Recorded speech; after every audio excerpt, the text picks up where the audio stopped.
হে লোক সকল, হে মানুষ, হে গরু লয়, ছাগল লয়, ভেড়া লয়, খাসি লয়, তোমাদেরকে বিবেক, জ্ঞান, চেতনা দিয়ে পৃথিবীতে পাঠিয়েছি। শুধু তাই নয়, আর রহমান আল্লামাল কোরআন, খলাকাল ইনসান আল্লামাহুল বায়ান। তোমাদেরকে আমি রহমান কোরআন দিলাম, ইনসান বানালাম, তোমাদের মুখকে খুলে দিলাম, তোমাদেরকে কথা বলার ক্ষমতা আমি দান করেছি। আজকে দুটো গরু একসঙ্গে বাস করে জীবনে কথা বলতে পারে না, ছাগলকে ফোন করে খবর নিতে পারে না, সকলের মুখে তালা মেরে দিয়েছি। আর তোমাদের মুখকে খুলে দিয়ে একে অপরে প্রেম বিনিময়ের একটা ব্যবস্থা করে দিয়েছি। আমি এমন একজন রব, এই রব থেকে, আমার মতো প্রেমিক রব থেকে তোমাদেরকে কে সরিয়ে দিল? কে তোমাদেরকে ভুলিয়ে দিল? আমার মতো রব থেকে তোমরা কেমন করে সরে গেলে?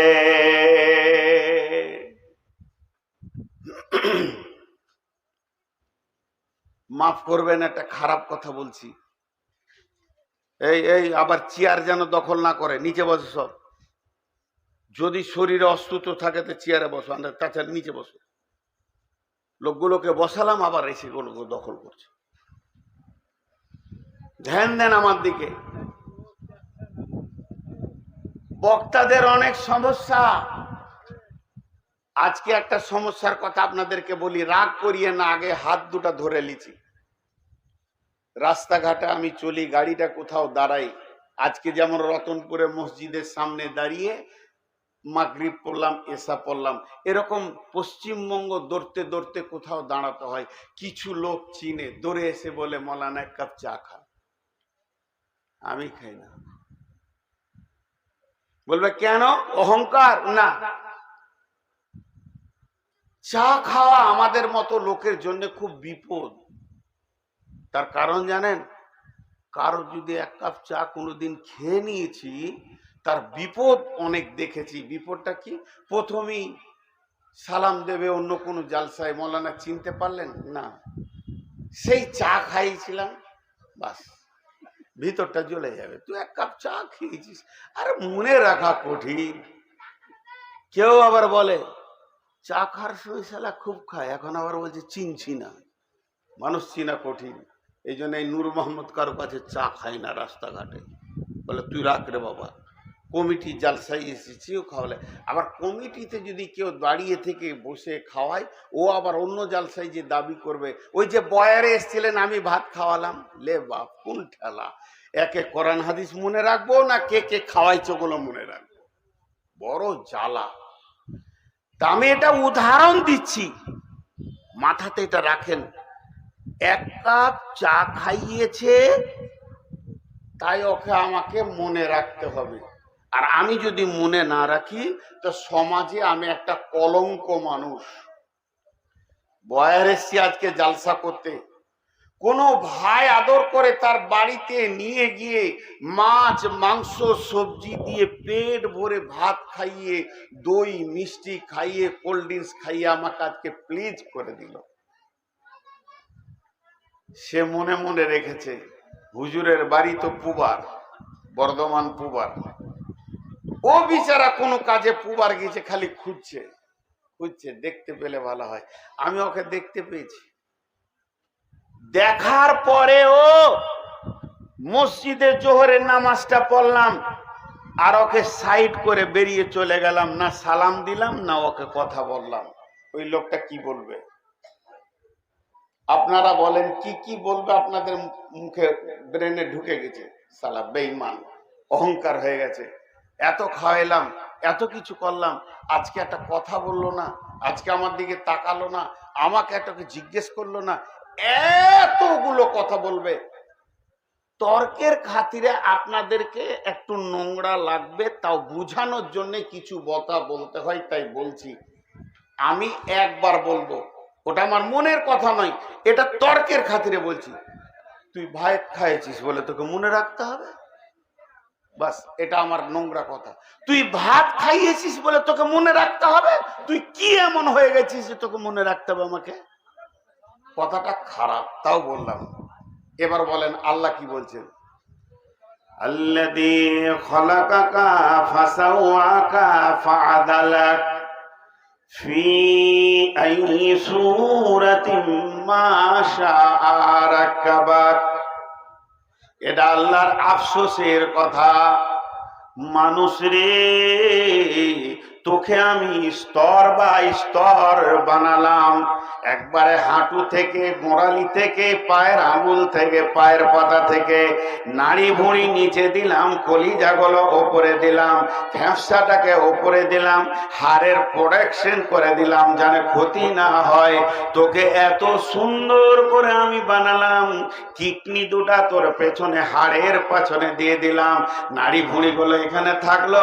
আস্তে আস্তে বানাতে বানাতে তোর আদালত, তোর যেটা ব্রেন, সেটা মাথায় দিলাম।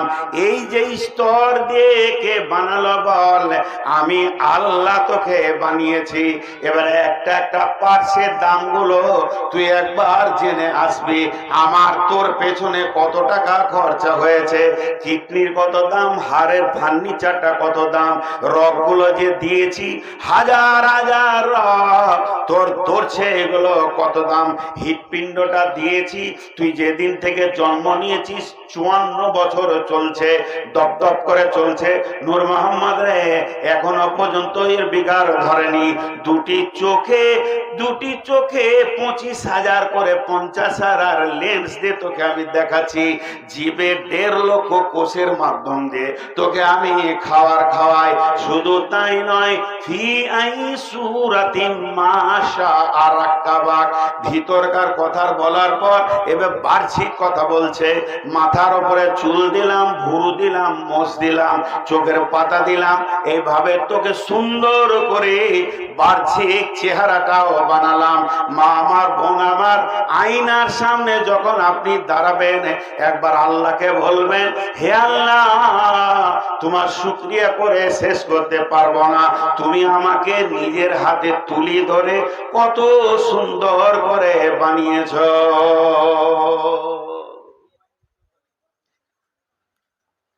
জি, আল্লাহ এত সুন্দর করে বানিয়েছেন, আল্লাহকে মনে রেখেছি। সূরা তওবার একটা আয়াত আবার চলে আসছে। এই আয়াতটা আমি পড়বো না, তাফসীরও করব না, খালি একটু অংশ বুঝিয়ে দেবো আপনাদেরকে। আমার গ্রামে আপনি গেছেন, আপনাকে ইমাম সাহেব মুসাফা করেছে, আমার গায়ে মজ্জেন করেছে, ইমাম করেছে, হাজি করেছে, গাজী করেছে, আর যাকে আশা করছিলেন সেই খালি করেনি, তাই এত রাগ। আল্লাহ বলছে, বান্দা তুই কত বড় বেঈমান, দেখ খালি তুই কত বড় বেঈমান। তুই একবার কাগজ কলম নিয়ে বস, তুই নিজেকে নিজেই বলবি আমি বেঈমান। বলে কেন? বিসমিল্লাহির রহমানির রহিম। قل إن كان آباؤكم وأبناؤكم وإخوانكم وأزواجكم وعشيرتكم وأموال اقترفتموها وتجارة تخشون كسادها ومساكن ترضونها أحب إليكم من الله ورسوله وجهاد في سبيله। হে বেঈমানের দল, তোরা ভালো করে দেখ, তোরা 8 জনকে সময় দিয়েছিস, 3 জনকে তোরা সময় দিসনি। তোকে তোর বাপ ডেকেছে, সময় দিয়ে দিলি, ভাই ডেকেছে, সময় দিয়ে দিলি, সন্তানের পেছনে সময় দিলি, বিবির পেছনে সময় দিলি, বন্ধুর পেছনে সময় দিলি, সঞ্চিত মালের পেছনে সময় দিলি, অট্টালিকার পেছনে সময় দিলি। আর যে রাস্তা দিয়ে তোর টাকা আসে, চাকরি বাকরি, চাষবাস, ব্যবসা বাণিজ্যের পেছনে তুই সময় দিলি, খালি একজন তোকে ডেকে ডেকে পেল না, তার নাম আল্লাহ। আমি এত কিছু দেওয়ার পর তোকে ডেকে পেছি না, খালি 1 কাপ চা খাইয়েছেন নূর মোহাম্মদকে। কোথা? না রতনপুরে, তাই আপনাকে মনে রাখতে হবে আমি আল্লাহ তোকে কত দিয়েছি, দেখ তোর কত মনে রাখা উচিত ছিল। কে কে ডেকেছে? বিবি বলছে খানিক সময় দাও, রাত 10টা থেকে ভোর 5টা পর্যন্ত বিবিকে দিয়ে দিলে, বিবি 5-7 ঘন্টা পেয়ে গেল।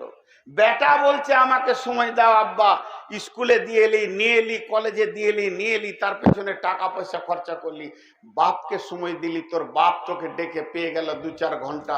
বন্ধু কোথা থেকে বলে দিল ফোন করে বয়ারে জালসাই যাবি, তো চ দুজনা বের হয়ে 5 ঘন্টা বন্ধুকে দিয়ে দিলি।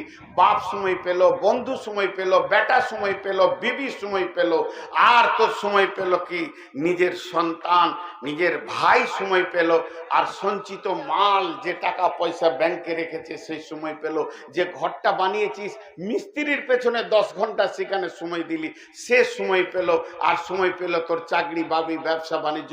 মাঠ বলছে নিরেন দিতে হবে, এই গরমে ধানের ভিতরে ঢুকে নিরেন দিয়ে দিলি সে সময় পেল। খালি একজনা তোকে ডেকে পেছে না, হাইয়া আলা সালা আয়। থাক, আল্লাহ বলছে আমি এতগুলো দিয়ে তোকে পেছি না, গোটা বডিটা দিয়ে পেলাম না। কত আফসোস বলেন তো, তোর মাথা থেকে পা পর্যন্ত গোটা বডিটা দিয়েছি আমি, আত্মাটা দিয়েছি আমি তোকে, এখনো পর্যন্ত তোর পেছনে খরচা করি। প্রতিদিন আল্লাহ নগদ ক্যাশ দেয় এক একজনকে 3 থেকে 4 কোটি টাকা, লাঞ্চ এটা ওটা অক্সিজেন সমস্ত আল্লাহ দিয়ে দেয়, কিন্তু আল্লাহ বলছে পেছি না। আল্লাহ বলছে শোন, এই বেয়াদবটা তুই কেন এত বড় বেয়াদব হয়েছিস কেন? শুধু একটি কারণ, দুইটি নয়, দুইটি নয়, দুইটি নয়। মানুষ মসজিদ ভুলেছে, আল্লাহ ভুলেছে, রসুল ভুলেছে, রসুলের চেহারাকে ভুলে গিয়ে দাড়ি চেঁচেছে, ইহুদি নাসারার চেহারাটা গ্রহণ করেছে, পোশাকে হিন্দুদেরকে গ্রহণ করেছে, কথাবার্তায় আর অন্য জাতিকে গ্রহণ করেছে। এরা সমস্ত কিছু আল্লাহকে ভুলে বসেছে। কারণ দুইটা নয়, কারণ হলো একটা, আল্লাহ বাল তুকাদ্দিবুনা বিদ্দিন। এরা আল্লাহ দিনকে, কিয়ামতের দিনকে এরা মিথ্যা আরোপ করেছে। কিয়ামতের এদের কোনো বিশ্বাসই নাই। যদিও মুখে বলে কিয়ামত আছে, ওইটাকে ওরা গল্পের জায়গায় রেখে দিয়েছে, ধারণার জায়গায় রেখে দিয়েছে। অরিজিনাল কিয়ামত কি কি হবে এটা একমাত্র বুঝেছে সাহাবীরা, এদের ভিতরে ওটা বোঝার ক্ষমতা নাই। আল্লাহ তাবারক ওয়া তাআলা এতগুলো পার্স দেওয়ার পর কোন পার্সকে পার্টিকুলার সামনে রেখে আল্লাহ কোন আয়াত নাজিল করেননি। এখন আমি মেন বক্তব্যে চলে এলাম। এতক্ষণ যা বললাম সারাংশটা গুটিয়ে দিই। আমার 30 সেকেন্ড লাগবে গোটা বক্তব্যটা বলতে, 30 সেকেন্ড লাগবে, 30 সেকেন্ড। মানুষ অবাধ বিয়াদব, আল্লাহকে মানে না, যা মন যায় তাই করে, আওয়ারা। হালাকে আল্লাহ সব দিয়েছেন। শেষ, যা বললাম সব বক্তব্যটা এখনই বলে নিলাম। আরেকবার বলছি, মাথা থেকে পা পর্যন্ত আল্লাহ সব দিয়েছেন, হিরে থেকে জিড়ে পর্যন্ত, কিন্তু তাকে তাওয়াক্কা করে না, তাকে মানে না, তাকে কোনো গুরুত্ব দেয় না। যা হবে হোক, দেখে লিগা, যা পারবি করে লিগা। আল্লাহ বলছে আমার ক্ষমতা আছে, ক্ষমতা আছে, তোদেরকে ওই রাস্তায় হাঁটাচ্ছি, দিয়ে তার ক্ষমতার কিছু একটা অংশ আপনাদের সামনে আজকে তুলে ধরছি। আজকে মেন আয়াতে চলে আসলাম, এবার যে আয়াতগুলো পড়েছি। বিসমিল্লাহির রহমানির রহিম। মা ইয়ালফিদু মিন কাওলিন ইল্লা লাদাইহি রাকীবুন আতীদ। মা ইয়ালফিযু মিন কাওলিন ইল্লা লাদাইহি রাকীবুন আতীদ। মা ইয়ালফিযু মিন কাওলিন ইল্লা লাদাইহি রাকীবুন আতীদ।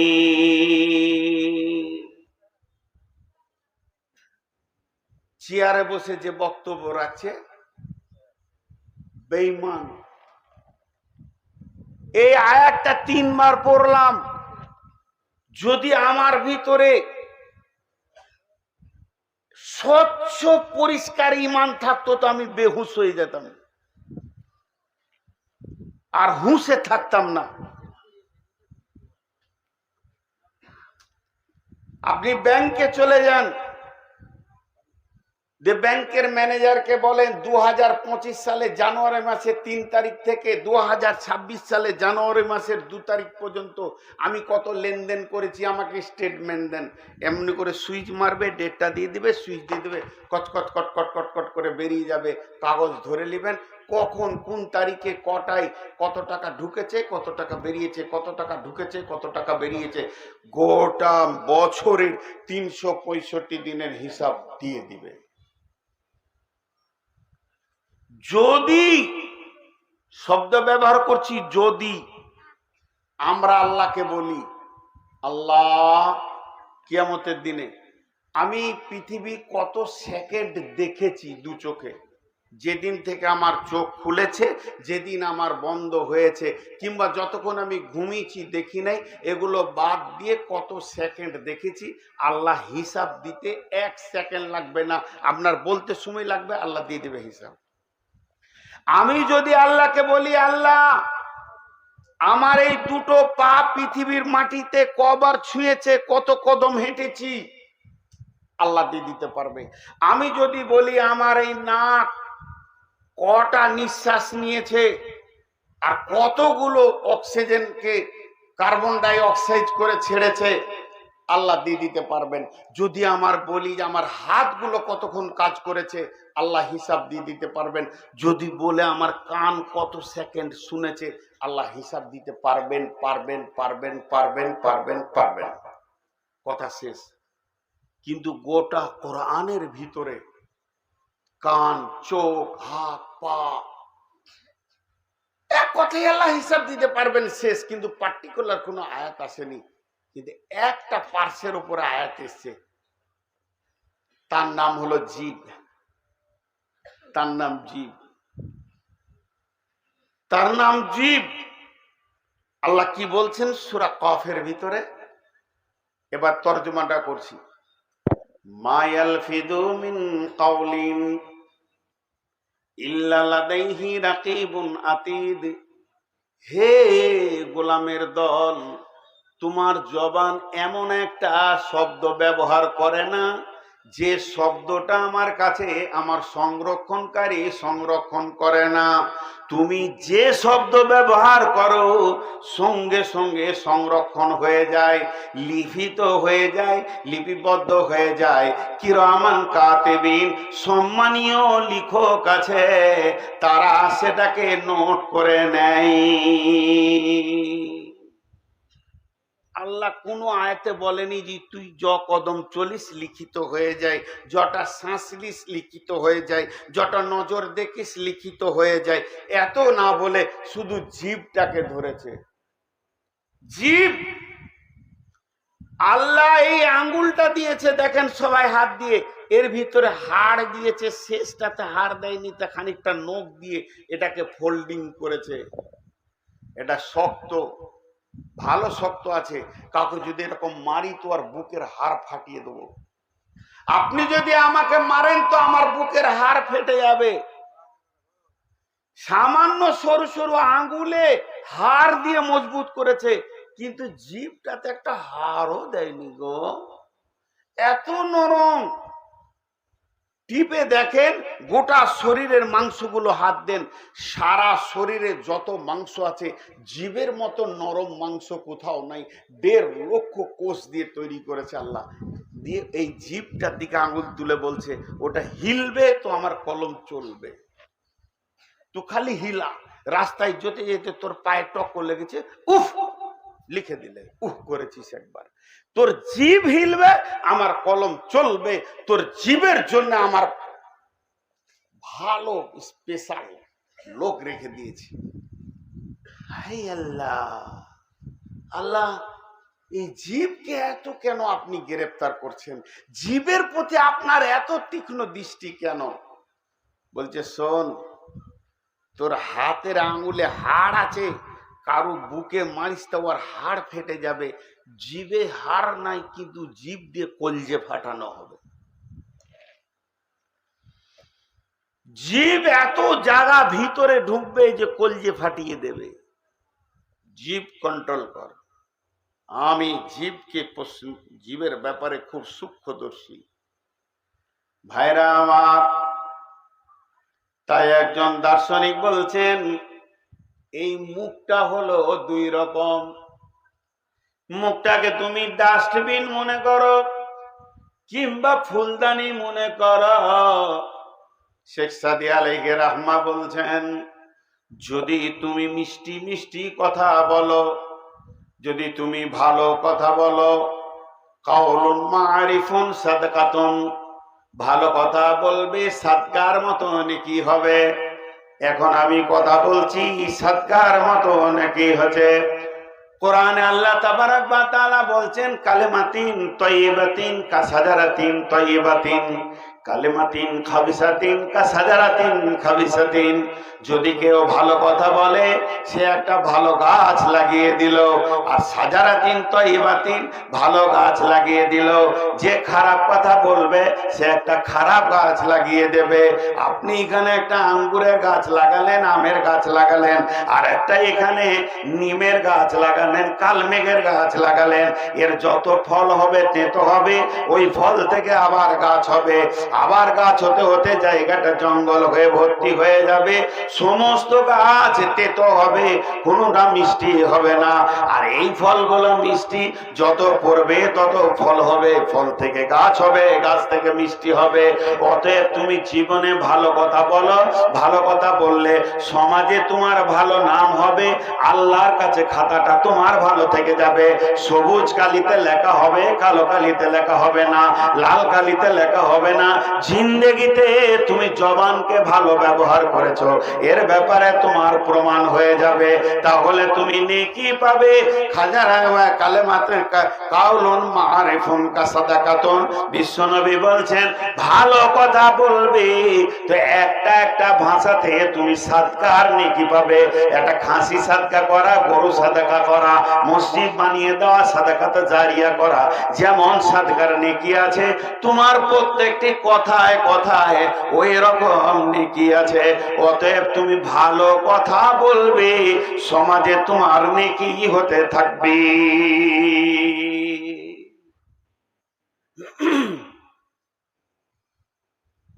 ছোট্ট একটা কথা বলছি, সবাই মনে মনে করবেন, দেখবেন কথাটা ঠিক না ভুল। পয়সা দিয়ে গোলাম কিনা যায়, গোলামের মন কেনা যায় না। গরিব মানুষ, তার পেটে অভাব আছে, তাই আপনার ঘরে সে হুমড়ে এসে পড়ে কাজ করছে পয়সার বিনিময়ে। তো পয়সা দিয়ে গোলাম কেনা যায়, গোলামের মন কেনা যায় না। কিন্তু মিষ্টি ভাষা দিয়ে বাদশাকে গোলাম বানানো যায়। মিষ্টি ভাষার এত মূল্য, বাদশা আপনার গোলাম হবে। হাজি ভাই, শিক্ষিত ছেলেরা বসে আছেন, আপনারা বেশি দামি তাই নিচে বসে আছেন, আমি কম দামি তাই উপরে আছি। একবার বলেন, যারা MA, MSc, BA, graduation, masters করেছেন, তারপরে যত রকম ডিগ্রি করতে হয় করেছেন, বিএড করেছেন, চাকরি পেয়েছেন না। চাকরি পাওয়া কত কঠিন। এমন একটা যুগ জামানা এসেছে, 20 লাখ দাও, 15 লাখ দাও, 10 লাখ দাও, গরিবের ছেলে তো ওদিকে তাকাইছি না। গরিবের ছেলে বলছে লেখাপড়া শিখলাম, চ হাটে সবজি বেচে খাবো, না টোটো কিনবো, চাকরি করবো চিন্তায় আসছে না। কিন্তু মিষ্টি ভাষায় কত কাজ হয় জানেন? সত্য ঘটনা, আমাদের দেশের পার্শ্ব দেশের ঘটনা। একটা ছেলে মাস্টার্স করেছে, হেমসেম চেহারা, দেখতে ভালো, ডিগ্রি ভালো, রেজাল্ট ভালো, সব ভালো,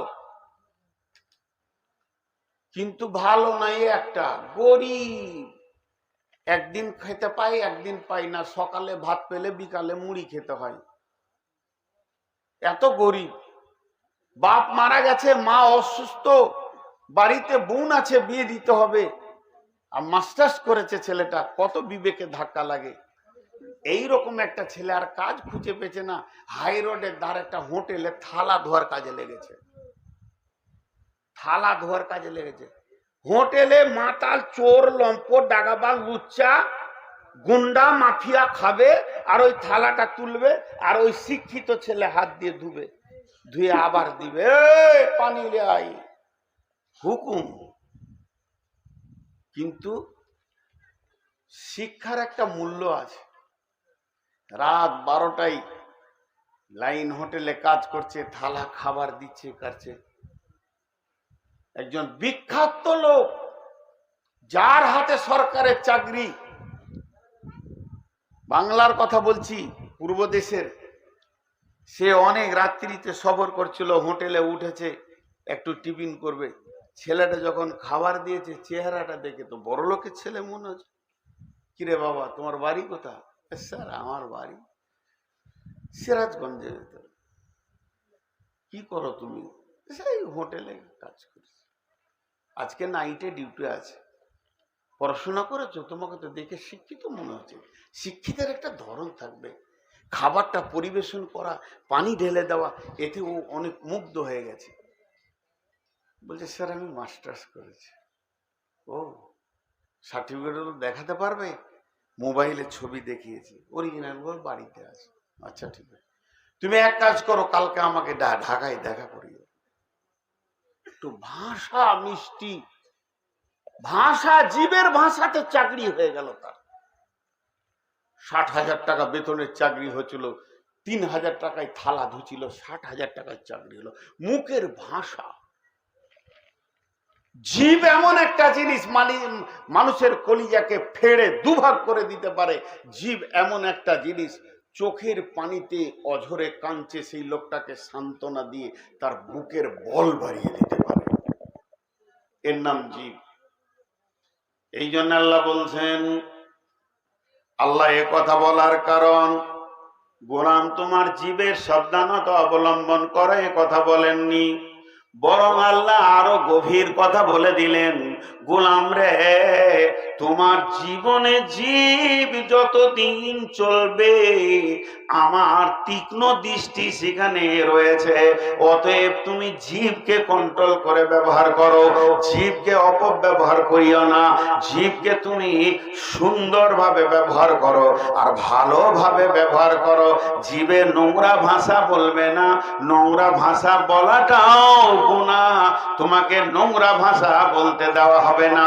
তুমি জীবকে পবিত্র রাখবে আর জীবের ওপর দিয়ে তোমার জিন্দেগির মানদণ্ডকে, ব্যবহারকে বোঝা যাবে। জীব একটা এমন জিনিস, মানুষের চরিত্রের সমস্ত বিকাশটা জীবের ভিতরে লুকানো আছে।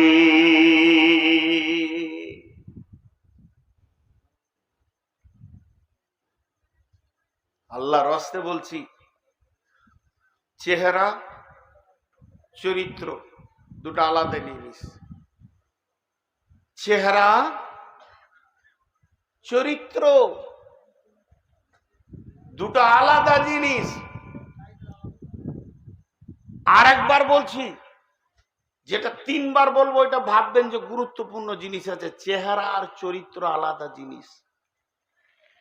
আবু লাহাবের নাম সম্ভব আব্দুর রহমান, তাব্বাত ইয়াদা আবি লাহাবি ওয়া তাব। এই আবু লাহাবের আসল নাম আব্দুর রহমান, কিন্তু ওকে আবু লাহাব কেন বলা হতো?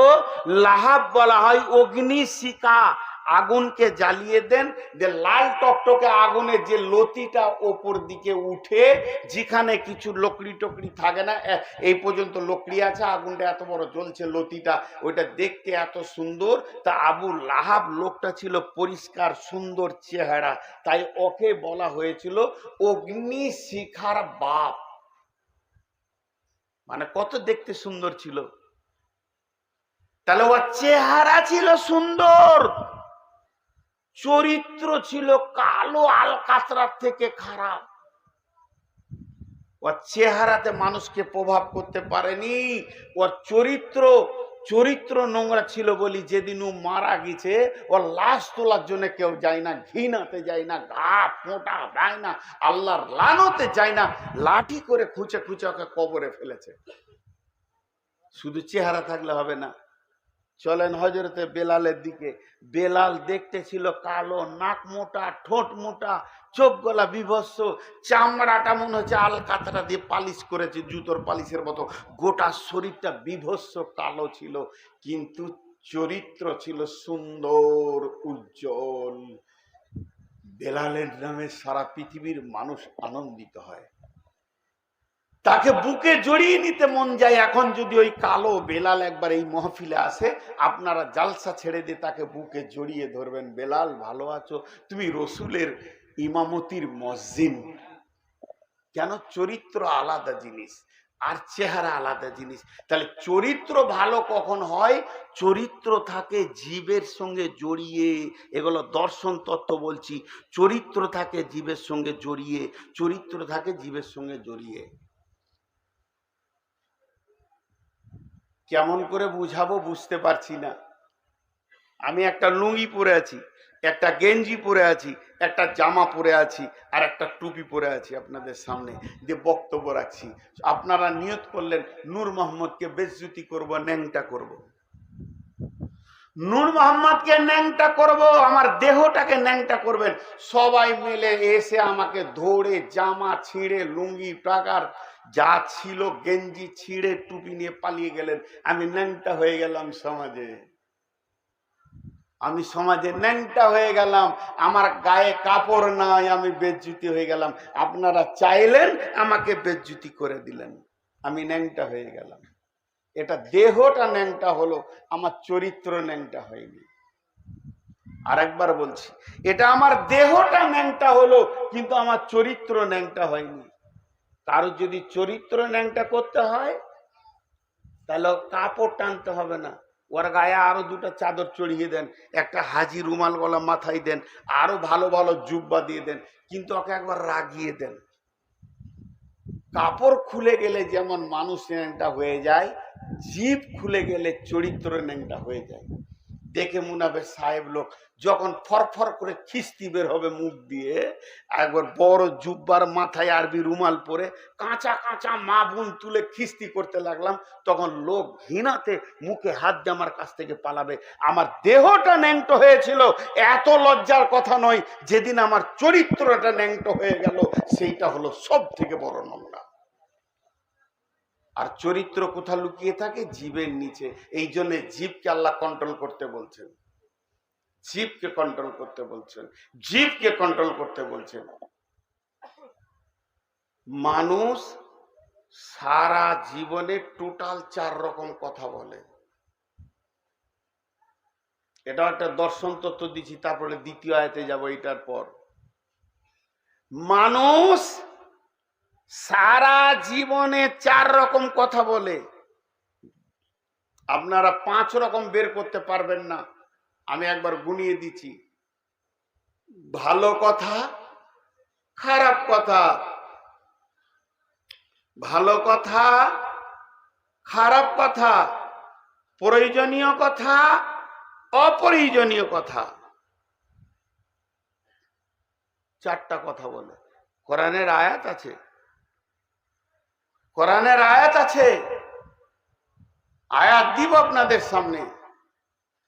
ভালো কথা, এই যে আমি আপনাদেরকে যেগুলো বলছি, এগুলো ভালো কথা। এই ভালো কথা যতক্ষণ বলবো নেকি হবে, শুননেওয়ালা নেকি হবে, বলনেওয়ালা নেকি হবে। দুই নম্বর হচ্ছে খারাপ কথা, গীবত করা, পরনিন্দা, পরচর্চা, কুবুদ্ধি দেওয়া, মানুষকে মানে খারাপ কাজে উদ্বুদ্ধ করা, গুনহার কথা বলা, আর সিনেমার কথা বলা, গল্প করা, মিথ্যা কথা বলা, এগুলো হলো খারাপ কথা। যতক্ষণ বলবে গুনাহ হবে, গুনাহ হবে, গুনাহ হবে, তাহলে একটা নেকি হলো আর একটা গুনাহ হলো।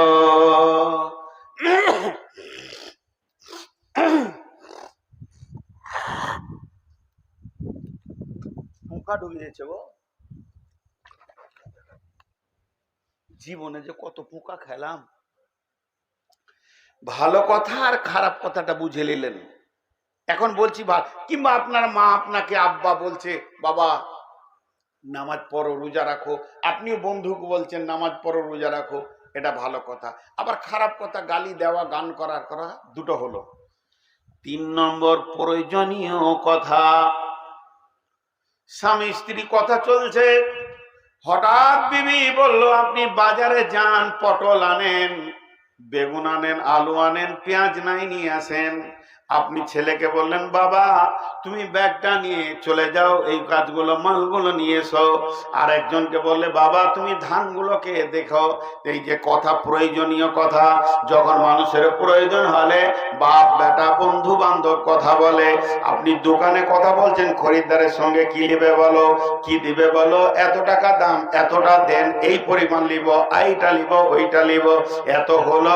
এই যে কথাগুলো চলছে, প্রয়োজনীয় যত কথা আছে মুখ দিয়ে বের হলে কথাগুলো নেকি পাওয়া যাবে, এগুলো সদকার নেকি পাওয়া যাবে, এগুলো কাজে লাগবে। আর একটা হলো অপ্রয়োজনীয় কথা, কোনো প্রয়োজন নাই, চায়ের দোকানে বসে মেশিনের মতো চলছে। অপ্রয়োজনীয় কথাগুলো বড় খতরনাক হবে। যারা অপ্রয়োজন কথা বলে তারা জান্নাতে যেতে পারবে না। এ ব্যাপারে আয়াত রয়েছে আল্লাহর কালাম পাকের ভিতরে, প্রয়োজনীয় বাইরে কথা বলা জান্নাতে যেতে পারবে না। অপ্রয়োজনীয় অতিরিক্ত কথা কি গীবত, পরনিন্দা, পরচর্চা বলা হয়েছে। আর অপ্রয়োজনীয় কথাটি সমাজকে নষ্ট করে দেয়, সমাজকে শেষ করে দেয়। এর জন্য আল্লাহ তাবারক ওয়া তাআলা বলছেন শুনে নাও, তুমি তোমার জিভকে কন্ট্রোল করো, সমাজ কন্ট্রোল হয়ে যাবে। জিভ এত বড় খতরনাক জিনিস, গোটা সমাজকে কেটে তছনছ করে দেয়। আপনার হাতে দা আছে, কলা গাছ কেটে যাবে। আপনার হাতে কাঠি আছে, আপনি বাঁশ কেটে দেবেন। আপনার হাতে কোড়ুল আছে, গ্রামের গাছগুলো কেটে ফেলে দেওয়া যাবে। কিন্তু সমাজ কাটার মতো কোনো আজ পর্যন্ত অস্ত্র আসেনি। আপনি যদি তালোয়ার টানে গোটা গায়ে 20 পাক ঘুরিয়ে দেন যে সমাজ কেটে গেছে, না কাটলো না। একমাত্র সমাজকে কাটতে পারে জিভ। বাপ বেটার মধ্যে বিচ্ছেদ করে জিভ নামে তালোয়ার, স্বামী স্ত্রী বিচ্ছেদ করে জিভ নামে তালোয়ার। এই তালোয়ারটা এত কঠিন জিনিস, সমাজ সুশালকে কেটে শেষ করে দেয়। এর জন্য আল্লাহ তাবারক ওয়া তাআলা বলছেন হুঁশিয়ার হও, জিভের ব্যাপারে জিভকে কন্ট্রোল করো। অপ্রয়োজনীয় কথা বলে, একবার প্রসঙ্গর বাইরে দৌড়ছি এখন আমি, আপনাদেরকে অবাক লাগবে। কি কথা বলতে বলতে কি বলছে গো, জান্নাতে সব থেকে দামি নিয়ামত কি? হুর।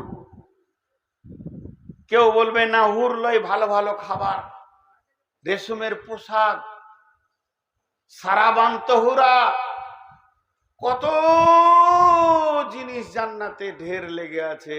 ধ্যান দেন 2 মিনিট, ধ্যান দেন 2 মিনিট, ধ্যান দেন। জান্নাতে সব থেকে দামি দামি নিয়ামত আছে, পোশাক আছে, আশাক আছে। সবাইকে একটা করে কাগজ কলম দিয়েছি, মনে মনে মনে মনে ঠিক করেন। আমি একটা কথা বলবো, 3টে করে ফলের নাম লিখেন, 3টে করে ফল। যে ফলটা যত ভালোবাসেন তাকে 1 নম্বরে দেন, তারপরে 2 নম্বর, তারপরে 3 নম্বর। আপনারা একবার মুখ খুলেন, এখানে 500,000 লোক বসে আছেন, আমি 500,000 কলম আর কাগজ দিলাম, দিয়ে বললাম 3টে করে ফলের নাম লিখে জমা করেন। সবারই লেখাগুলা কি এক হবে? কেউ মুখ খুলেনি। না, আমি ওটা বলছি না, কেউ মুখ খুললো না, এটা বলছি। কেন খুললেন না ভাই? আমি তো জিজ্ঞেস করলাম, আমি তো একটা মানুষ, আমি তো আপনাদেরকে একটা প্রশ্ন করলাম। আমি গাড়ি থেকে নেমছি, আপনি যে বলেন আসসালামু আলাইকুম, রাখাল্লাম না, মৌলানা কেমন আছেন, রাখাল্লাম না, আপনাকে কেমন লাগবে? এখন যে আমি জিজ্ঞেস করছি আপনারা উত্তর দিলেন না, তাহলে আমাকে কেমন লাগছে? আমি তো মানুষ, আমি তো চাইছি আপনার সাউন্ডটা। আর একবার জিজ্ঞেস করছি, এনে 1000 লোক আছেন, 1000টা খাতা আর 1000টা কলম দিলাম, আর বললাম 3টে করে ফলের নাম লিখেন, নিজে নিজের চয়েস, সবারই কি এক হবে? আমাকে যে কলমটা দিবেন, আমি প্রথমে লিখবো 1 নম্বরে আম ভালোবাসি, 2 নম্বরে মুসাম্বি ভালোবাসি আমি খুব, 3 নম্বরে আমি লেবু ভালোবাসি। আমার সাথে আপনারটা নাই মিলতে পারে। তেমনি জান্নাতে যত নিয়ামতের কথা শুনেছেন, যদি বলা হয় কোনটা আপনি চয়েস করেন, সবারই এক হবে না। কিন্তু সব কথা বাদ দেন, আপনার চয়েসের থেকে নবীজির চয়েস দামি কিনা বলেন, বলেন, স্বীকার করেন। আর নবীজির থেকে চয়েস বেশি দামি হলো আল্লাহর। তো জান্নাতে সব থেকে দামি নিয়ামত কি? আল্লাহ বলছেন 5টা 6টা নিয়ামতের নাম করছেন, সিরিয়ালে 1 নম্বরে কাকে দিচ্ছেন দেখেন। বিসমিল্লাহির রহমানির রহিম। ফি জান্নাতিন আলিয়া লা তাসমাউ ফিহা লাগিয়া ফিহা আইনুন জারিয়া ফিহা সুরুরুম মারফুয়া ওয়া আকওয়াবুম মাওদুয়া ওয়া নামারিকু মাসফুফা ওয়া জারাবিয়ু মাবসুসা। 6টা নিয়ামতের কথা আল্লাহ জান্নাতে বললেন। আরেকবার বলছি, 6টা নিয়ামতের কথা আল্লাহ জান্নাতের বলছে। ফি জান্নাতিন আলিয়া লা তাসমাউ ফিহা লাগিয়া ফিহা আইনুন জারিয়া ফিহা সুরুরুম মারফুয়া ওয়া আকওয়াবুম মাওদুয়া ওয়া নামারিকু মাসফুফা ওয়া জারাবিয়ু মাবসুসা। একবার মুখ খোলেন, আল্লাহ কটা নিয়ামতের কথা বললেন? সবাই বলেন, কটা বললেন? 6টা। সিরিয়াল নম্বর 1-এ কাকে দিলেন? মৌলানাকে জিজ্ঞেস করেন। সিরিয়াল নম্বর 1-এ দিয়েছে ফি লা তাসমাউ ফিহা লাগিয়া, তোমরা জান্নাতের ভিতরে অতিরিক্ত ফজুল কথা শুনতে পাবে না। এটা খাবার লাই, এটা পোশাক লাই, এটা হুরপারি লাই, এটা সারাবান্ত হুরাও লাই। 6টা জান্নাতের নিয়ামতের কথা বললেন আল্লাহ, সিরিয়াল নম্বর 1-এ দিলেন। আমি যেমন সিরিয়াল নম্বর 1-এ দিব ফলের মধ্যে আমকে, আল্লাহর মতো ব্রেন, আল্লাহর মতো মাবুদ সিরিয়াল নম্বর 1-এ দিচ্ছে, সেখানে অতিরিক্ত কথা শুনতে পাবে না। কেন গো? আবার সূরা নাবাতে আছে লা তাসমাউ ফিহা লাগওয়াও ওয়ালা কিযাবা, সেখানে অতিরিক্ত কথা শুনতে পাবে না, মিথ্যা কথাও শুনতে পাবে না। জান্নাতের ভিতরে মিথ্যা শব্দটা থাকবে না। লে মজা, অতিরিক্ত কথা থাকবে না, মিথ্যা কথা থাকবে না। আরেকবার বলছি, অতিরিক্ত কথা থাকবে না, মিথ্যা কথা থাকবে না। থাকবে কি? কিলান সালামান সালামা, সালাম আলাইকুম, সালাম আলাইকুম, সালাম আলাইকুম। এবার বলেন, অতিরিক্ত কথা থাকবে না, মিথ্যা কথা থাকবে না। অতিরিক্ত কথা থাকবে না, মিথ্যা থাকবে না। আমি বলছি মানে এর মধ্যে গুরুত্ব আছে। অতিরিক্ত কথা থাকবে না, মিথ্যা কথা থাকবে না। একটুকু পেছিয়ে যাই, আমার নাম নূর মোহাম্মদ, আমার আব্বার নাম ইরফান, তার বাপের নাম নূর মোহাম্মদ। আমার বাপ তার বাপের নামটা আমাকে দিয়েছে, আমার দাদর 8 দিন পর, আমি মরার 8 দিন পরে আমার জন্ম, সেই জন্য দিয়েছে। তাহলে প্রথম আমার নাম নূর মোহাম্মদ, এর পেছনে আছে ইরফান, তার পেছনে আছে নূর মোহাম্মদ, তার পেছনে অয়জুদ্দিন। তাহলে মিথ্যা কথা থাকবে না, আর অতিরিক্ত কথা থাকবে না। এর পেছনে কে আছে?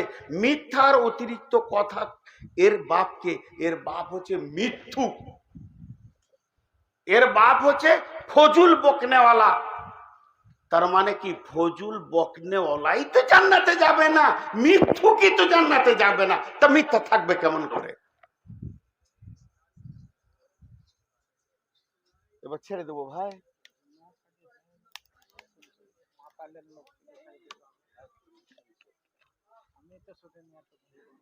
জি ভাই, ভালো লাগছে না যে আমার শরীর চলে না, আপনি আছেন বলে আমি বলছি সাহসে।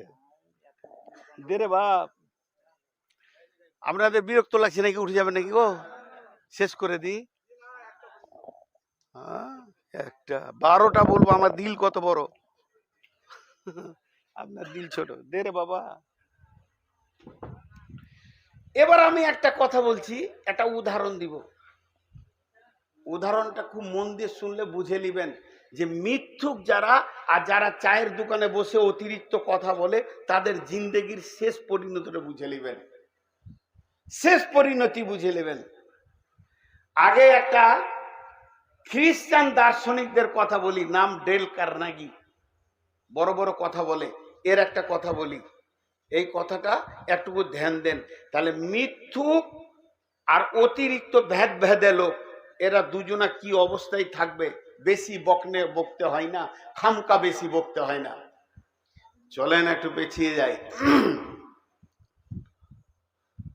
সারা বিশ্বে যত ঝগড়া, মারামারি, কাটাকাটি, লাঠালাঠি, মার্ডার, যত খুনোখুনি, স্বামী স্ত্রী বিচ্ছেদ, বাপ বেটা বিচ্ছেদ, মা বেটা বিচ্ছেদ, মা বেটি বিচ্ছেদ, বনে বনে বিচ্ছেদ, ভাই ভাই বিচ্ছেদ, যত ঝগড়া, পাড়া প্রতিবেশী, আজ পর্যন্ত যতগুলো কেস নিষ্পত্তি হয়ে গেছে হযরত আদম থেকে নিয়ে, আর যতগুলো কেস এখনো পর্যন্ত হ্যাঙ্গিং আছে, মানে চলছে কোর্টে, এরপরে যতগুলো কেস হবে, আরেকবার বলে দিই, সারা পৃথিবীতে যত মার্ডার, যত কাটাকাটি, যত খুনোখুনি, যত মারামারি, ফাটাফাটি, ঝগড়া, বিবাদ, লাঠালাঠি, মার্ডার, মানে ফাটাফাটি হয়ে গেছে, যত বিচ্ছেদ, বাপ বেটা বিচ্ছেদ, ভাই ভাই বিচ্ছেদ, মা বোনে বিচ্ছেদ, স্বামী স্ত্রী বিচ্ছেদ, বাপ বেটা বিচ্ছেদ, যত বিচ্ছেদ ঘটেছে পাড়া প্রতিবেশী,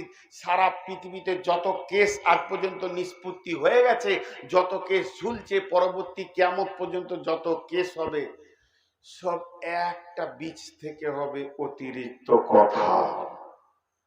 এটা বলেছেন কে? ডেল কার্নেগি, একজন খ্রিস্টান দার্শনিক। অতিরিক্ত কথা থেকে মার্ডার কিন্তু ভুজালি দিয়ে, পিস্তল দিয়ে হয় না, মার্ডার হয় জিভ থেকে। আগে জিভ খুলে তারপরে পিস্তল চলে, তারপরে ছুরি চলে, তারপরে হ্যাঁসোয়া চলে, তারপরে রামদা চলে, তারপরে কোড়াল চলে, প্রথম জিভ দিয়ে শুরু হয়। একজন বলেছে ফাহেসা শুরু হতি হয় আঁখ সে আর খতম হতি হয় শরমগাহ সে। যত ব্যভিচার আছে চোখ দিয়ে শুরু হয়, শরমগা দিয়ে শেষ হয়। প্রথমে চোখে দেখে, তারপরে কাজ আরম্ভ হয়, দিয়ে শরমগা দিয়ে কাজটা শেষ হয়ে যায়। তেমনি যত পৃথিবীতে মার্ডার নিষ্পত্তি, আজ পৃথিবী অশান্তি শুধু একটা পার্সের জন্য, তার নাম জীব, তার নাম জীব। এবারে যে কথাটা আপনাদেরকে বলতে চলেছি এখন, জান্নাতের কথাটা,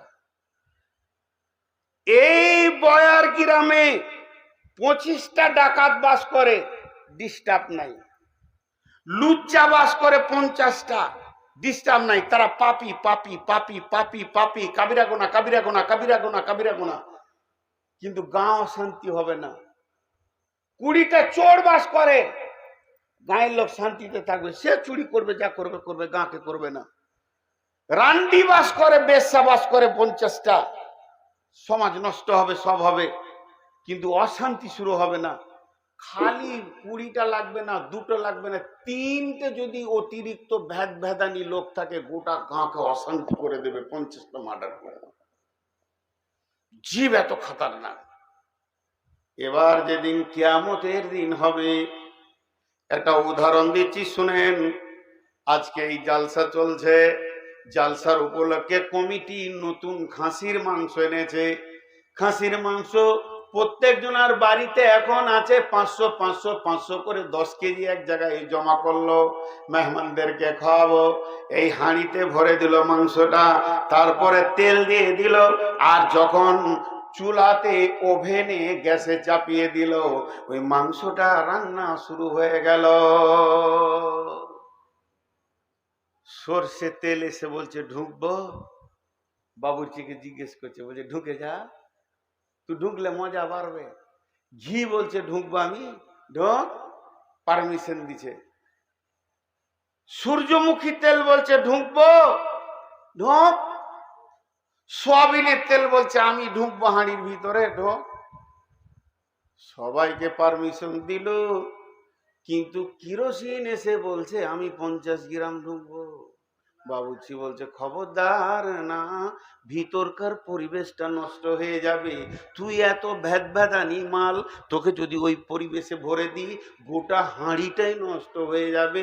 পারমিশন পেল না।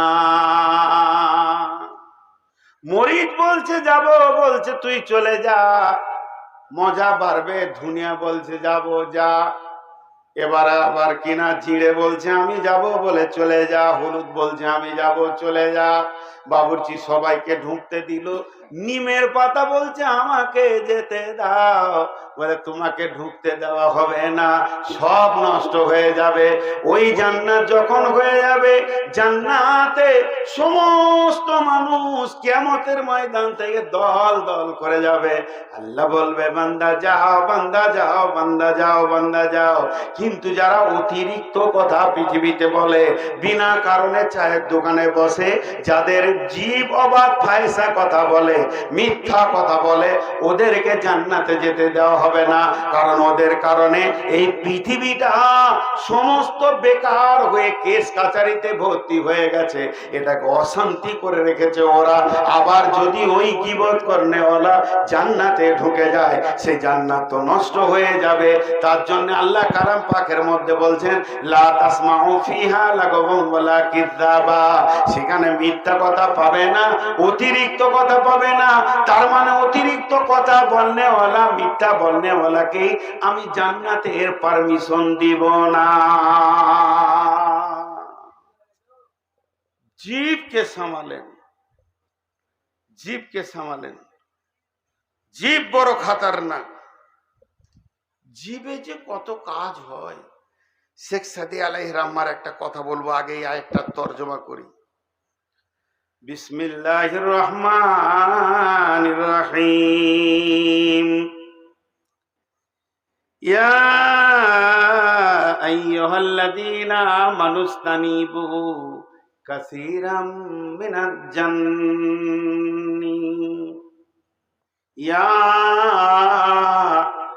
আইয়ুহাল্লাযীনা আমানুস্তানিবু কাসীরাম মিনাজ জান্নি। হে আল্লাহ, বিরাট বড় গোডাউন, তালাটা 1 কেজি ছোট। বিরাট বড় গোডাউন, তালাটা হাজি 500 গ্রামের ছোট। তালাটা এত বড়, চাবিটা বড় 25 গ্রামের, এখানে রাখা হবে। চাবিটা যদি কেউ পেয়ে যায় তো গোডাউন লুট। চাবিটাকে সামালো। আল্লাহ তাবারাক ওয়া তাআলা বলছেন গীবত, পরনিন্দা, পরচর্চা, গালি গালাজ, মিথ্যা কথা বলা, মিথ্যা সাক্ষী দেওয়া, গান করা, যে আপনার কি না মিথ্যা কথা বলা, সাক্ষী দেওয়া, জীবের যতগুলো গুনাহ আছে করা, তার একটাই চাবি। এই চাবিটা যদি কেউ পেয়ে যায়, গোডাউনে যত মাল আছে সে উজাড় করে দেবে। সেইটার নাম হচ্ছে দান শব্দের অর্থ হলো অনুমান, আইডিয়া করা, গুমান করা। অনুমান করা যাবে না। আল্লাহ বলছেন ইয়া আইয়ুহাল্লাযীনা আমানু, ইয়া আইয়ুহাল্লাযীনা আমানুস্তানিবু কাসীরাম মিনাজ জান্নি ইন্না বা'দাজ জান্নি ইসমুন। ইয়া আইয়ুহাল্লাযীনা আমানু, হে ঈমানদারেরা, ইজতানিবু, বাঁচো বাঁচো বাঁচো, তুমি নিজেকে বাঁচাও, কাসীরাম মিনাদ দান্নি, কিছু অনুমান থেকে, কিছু অনুমান থেকে, কিছু আইডিয়া থেকে, কিছু আইডিয়া থেকে নিজেকে বাঁচাও। ইন্না বাদা দান্নি ইসমুন, এমন কিছু আইডিয়া আছে, অনুমান আছে, যেগুলো হলো কাবিরা গুনাহ।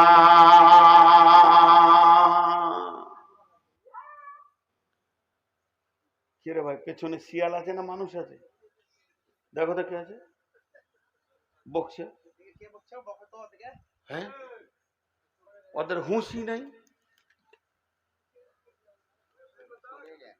জি ভাই, এবার কথাটা দেখেন, এখানে কত মজা আছে। আল্লাহ বলছে তোমরা অনুমান থেকে নিজে বাঁচো। এখানে দুটো শব্দ বললেন। আমার বড় ভাই বসে আছেন, ওস্তাদ ভাজন আমার, উনি আমাকে বলছে নূর মোহাম্মদ তুমি রতনপুর দিয়ে এখন যেও না। আপনি বলছেন রতনপুর দিয়ে যেন না, গাঁওয়ালা বলছে রতনপুর দিয়ে যেন না, এলাকাওয়ালা বলছে রতনপুর দিয়ে যেন না। আমি গুরুত্ব দিতেও পারি, যদি না দিত গোনা হবে না, আমি ওই দিকেই চলে গেলাম। কিন্তু আল্লাহ বলছেন তুই এদিকে যাবি না, আমি যেতে পারবো? একবার বলেন পারবো? আর আল্লাহ যেটা বলবে সেটা কত গুরুত্ব ভাই, গুরুত্ব কম না বেশি? তো আল্লাহ বলছে তুমি নিজে বাঁচো অনুমান থেকে, আইডিয়া থেকে বাঁচো। ইন্না বাজা জান্নি ইসমুন, কিছু ধারণা আছে কাবিরা গুনাহ, তাহলে ধারণা করা যায়। কিছু ধারণা কাবিরা গুনাহ, কোন ধারণাগুলো করা যায়?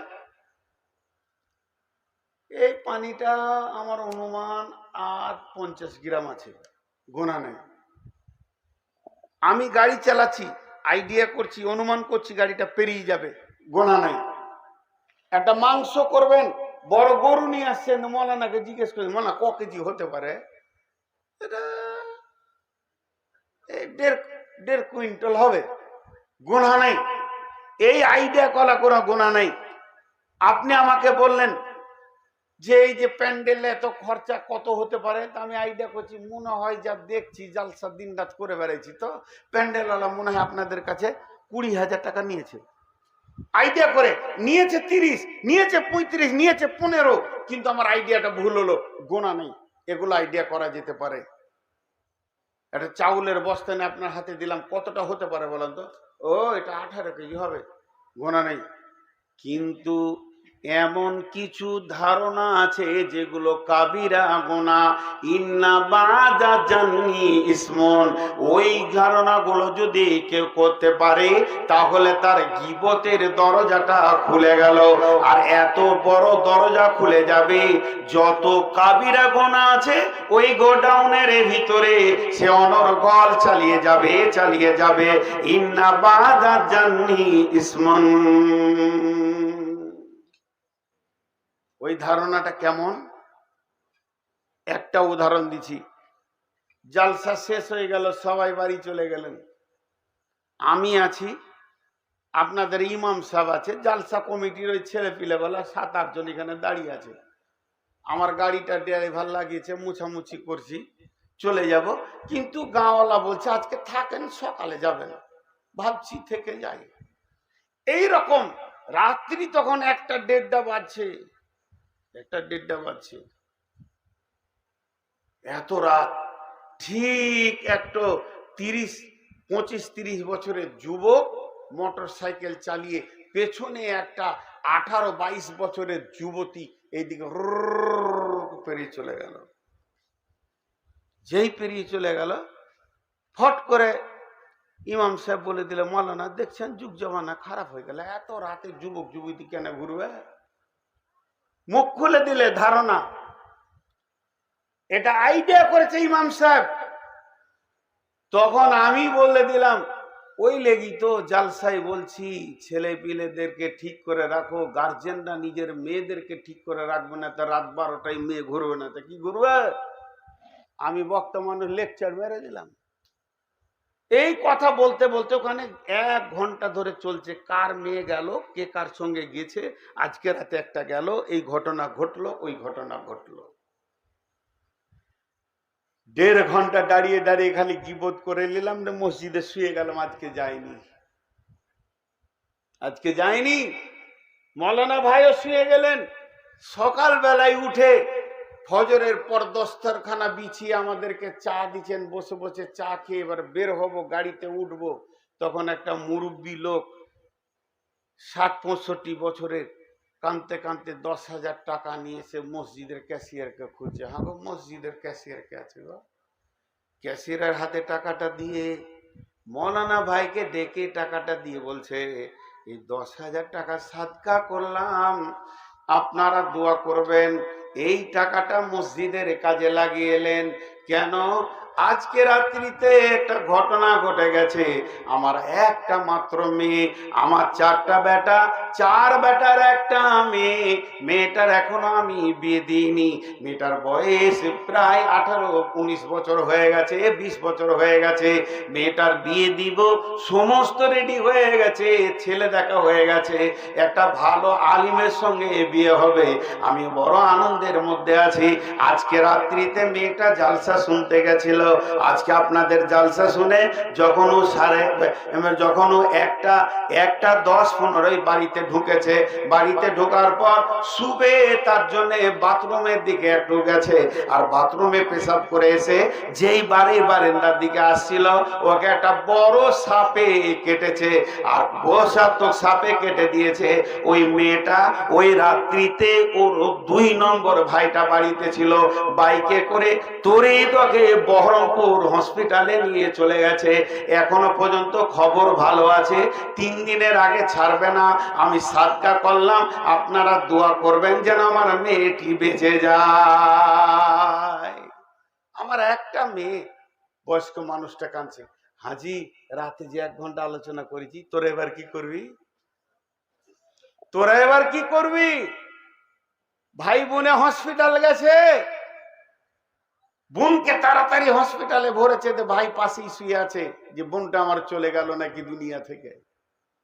আল্লাহ বলছে, তুই ধারণা করতে যাবি কেন? তুই ধারণা করার কে? তুই কে? তোর ভালো করতে পারবি না, খারাপও করতে পারবি না, তুই হিসাব বলিবি না, জান্নাত তোর হাতে নেই, জাহান্নাম তোর হাতে নেই, তুই ধারণা করবি কেন? নিজের গলায় তুই বুঝা চাপাবি কেন? তর্কের খাতির আবার একটা খারাপ কথা বলবো, খারাপ কথা, খুব খারাপ কথা, শুনে কেউ আবার জুতা ছুড়ে দিয়েন না। গোটা গাঁয়ের লোক খালি বয়ারে বলছে নূর মোহাম্মদ মদ খাই, আমি মদ খাই। আর ও জালসা করে কি করবে? আমার গীবত করছে গোটা গাঁ, ওই মসজিদে, ওইখানে, ওই চায়ের দোকানে, তো মদ খাই, ও তো মদ খাই, ও তো মদ খাই। আমি একবার বলছি, আমি মদ খেলাম তো তোর কি? এর উত্তর কি দিবেন? আমি মদ খেলাম তো তোর কি? কিছু আছে উত্তর? তোর হাতে আমার জান্নাতও নেই, জাহান্নামও নেই। যার হাতে আমার জান্নাত জাহান্নাম, ও বলছে তুই খালি একবার কান, আমি মাফ করে দিব। তোর কি? তোর কি? এটা উত্তর দে। তুই যে ভ্যাক ভ্যাক ভ্যাক ভ্যাক ভ্যাক ভ্যাক ভ্যাক ভ্যাক করে জিপ চালাচ্ছিস, চার দোকানে চালাচ্ছিস, পানের দোকানে চালাচ্ছিস, মসজিদে চালাচ্ছিস, তুই আর কোথাও চালাচ্ছিস, তুই আর কোথাও চালাচ্ছিস, তুই আর কোথাও চালাচ্ছিস, তুই মার্কেটকে জানিয়ে দিলি, দুনিয়াকে জানিয়ে দিলি, গাঁওওয়ালা জানিয়ে দিলি, ফেসবুকে দিয়ে দিলি। বেশিরভাগ ফেসবুক ওয়ালারা মানুষকে বেজ্জতি করে, এরা তৈরি হয়ে থাকো। তুই যে এতগুলো কাজ করলি, তোর কি? আজকে আমি মদ খেয়েছি, কাল খেয়েছি, পরশু দিন রাত্রে হঠাৎ আমি কাঁদছি, আল্লাহ তুই মাফ করে দে, নাইলে আমার কেউ নাই। আল্লাহ বললে মাফ, তোর কি? তুই গীবতটা নিয়ে কোথায় যাবি বল? আমি মদ খেয়েছি, আমি আল্লাহর কাছে মাপ চেয়েছি, আজকে রাতে এত কাঁদা কাঁদছি, আল্লাহ তুই মাফ করে দে, আল্লাহ আমাকে মাফ করেছে। আপনি কার কাছে মাপ চাবেন? আল্লাহর কাছে। গীবত কিন্তু হাক্কুল ইবাদ, আপনাকে মাপ আমার কাছে চাইতে হবে। কার বেশি মুশকিল? যে জিনা করেছে বেশি মুশকিল করেছে, না যে জিনার কথা লোককে বলে বেড়াচ্ছে সে বেশি মুশকিল করেছে? হ্যাঁ, হ্যাঁ, যে জিনা করেছে ওর মুশকিল বেশি নাই, ওটা হাক্কুল ইবাদ, আল্লাহর কাছে কাঁদবো, আল্লাহ মাফ করে দে। কিন্তু যে বলে বেড়াচ্ছে সে তো আল্লাহর কাছে কেঁদে হবে না। তুমি যার কথা বলেছো ওই জন্য মুখ খুলে, যদিও হাদিসটা জয়ীফ, যদিও হাদিসটা জয়ীফ, তো এটা জ্ঞানের জন্য। আল গীবাতু আশাদ্দু মিনাজ জিনা, গীবত হলো জেনার থেকেও খারাপ। আমার বুঝে আসতো না জেনা কাকে বলে। জেনা কাকে বলে, জেনার ডেফিনেশন বর্ণনা করছি। একটা মেয়ে যার সঙ্গে আমার বিয়ে হয়নি, ওই হারাম মেয়েটাকে নিয়ে ব্যবহার করতে হবে। আর যখন ব্যবহার করব, ওর শরীরে কাপড় থাকবে না, আমার শরীরে কাপড় থাকবে না, বেহায়া হতে হবে। দুইজনকে নির্জন জায়গায় যেতে হবে। হারাম মেয়ে হারাম পুরুষ, নির্জন জায়গায়, শরীরে কাপড় থাকবে না। তারপরে যে কাজটা ঘটবে এর নাম হলো জেনা। এবার জেনা যখন হয়ে যাবে তখন গোসল ফরজ হয়ে যাবে। তুমি যতক্ষণ পর্যন্ত ফরজ গোসল না করবে তুমি পাক হবে না। আর একবার জেনাটা বলে দিচ্ছি, মেয়েটা হলো হারাম, তার সঙ্গে আমি ব্যবহার করব, এটার নাম হলো জেনা। তারপরে দুজনাকে বেহায়া হতে হবে, শরীরে কাপড়কে সরাতে হবে, আর কাপড় সরানোর পর ব্যবহার হবে। আর ব্যবহারের পর দুইজনেই আবার নাপাক হয়ে যাব। যতক্ষণ গোসল না করব ততক্ষণ পাক হবে না, এর নাম হলো জেনা। আর গীবত হলো কাকে বলে, নির্জন জায়গায় যেতে হবে না, মসজিদে নামাজ পড়ে কাতারে বসে আছি, আর ওই কাতারে ইমাম বসে আছে, ওখানেই গীবত শুরু হয়ে গেল। গীবত করতে গেলে কাপড় খুলতে হবে না, মাথায় টুপি পাঞ্জাবি, মেয়েরা বোরখা পরে থাকবে, গীবত করা যাবে। তাহলে গীবতে কাপড় খুলতে হলো না। গীবতে হারাম পুরুষ নারী লাগবে তা নয়, পুরুষে পুরুষে, নারীতে নারীতে, নারী পুরুষেও করা যাবে।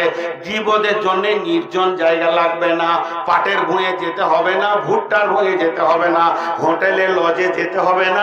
গীবত মসজিদের ভিতরেও করা যাবে, আর সেটা পাক হবে না, পাক হবে না মসজিদটা। আর গীবতটা যখনই হয়ে যাবে গোসল ফরজ হবে না। তারপরও জিনার থেকে খারাপ কেন, জিনাটা হলো হাক্কুল ইবাদ। আমি যখন জিনা করেছি আমার রবের নাফরমানি করেছি, রবের কাছে আমি মাফ চেয়ে নেব, আমার রব আমাকে মাফ করবে।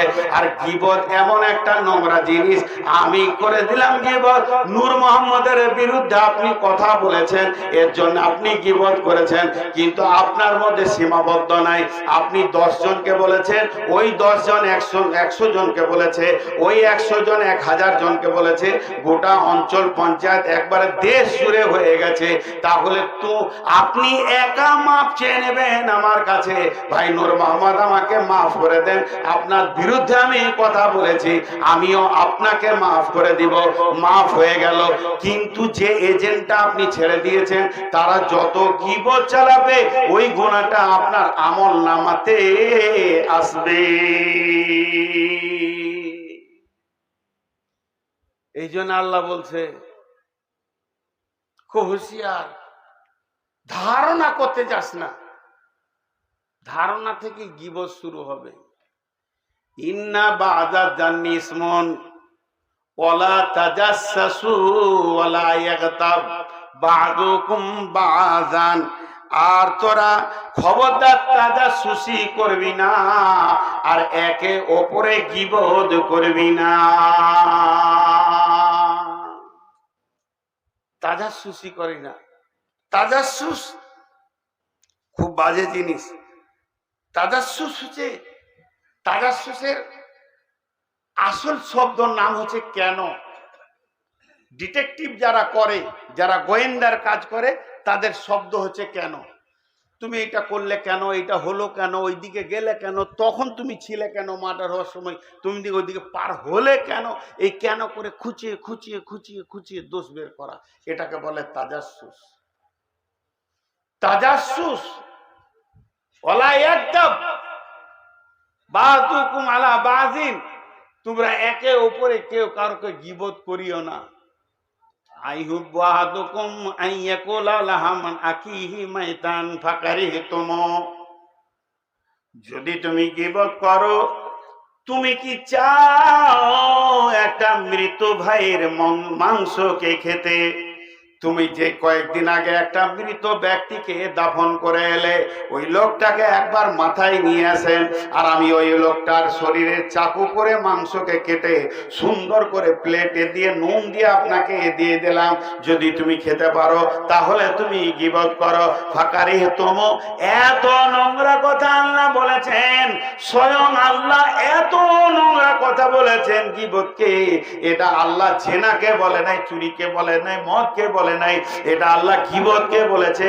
মরা ভাইয়ের মাংস খেতে, আর মরা ভাইয়ের মাংসকে তুমি যেমন কারাহিয়াত করো, ওয়াত্তাকুল্লাহ ইন্নাল্লাহ তাওয়াবুর রহিম, আল্লাহকে ভয় করো, আল্লাহকে রেখা দাও, আর আল্লাহকে ভয় করো, গীবত থেকে নিজেকে বাঁচাও, নিশ্চয় আল্লাহ তওবা কবুল করনে वाला।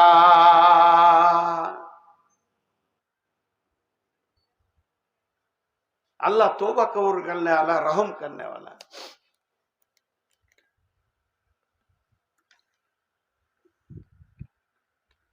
তাহলে আমরা গীবত খুব বেশি করি, গীবতে আমরা মেতে আছি। হায় আল্লাহ, আল্লাহ তাবারক ওয়া তাআলা আমাদেরকে গীবত থেকে হেফাজত করুন, বলেন আমিন বলেন। আল্লাহ তাবারক ওয়া তাআলা আমাদের জবানকে কন্ট্রোল করে চলা তৌফিক দান করুন। এবার আল্লাহ কি বলছেন দেখেন, কত মজার কথা এবার আল্লাহ বলছেন। বিসমিল্লাহির রহমানির রহিম। ইয়া আইয়ুহাল্লাযীনা আমানুত্তাকুল্লাহা ওয়া কুলু কাওলান সাদীদা ইসলিহ লাকুম আমালাকুম ওয়া ইয়াগফির লাকুম যুনুবাকুম ওয়া মান ইউতিল্লাহা ওয়া রাসূলাহু ফাকাদ ফাযা ফাওজান আযীমা।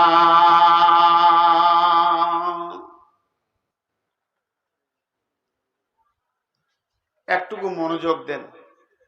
লোক উঠছে, লোক উঠছে, আর লোক উঠলে মানুষের বক্তাদের মন ভাঙে। এই পেছনকার ফ্যানটা বন্ধ করতে বলেন।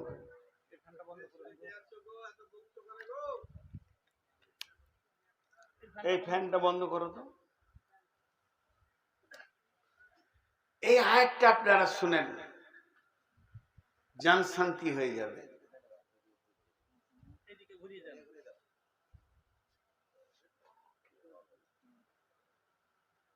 একটা শরীরে যত পার্টস আছে সব পার্টস গুণা করে। বেশ কিছু পার্টস আছে যে পার্টস গুলো গুণা করে।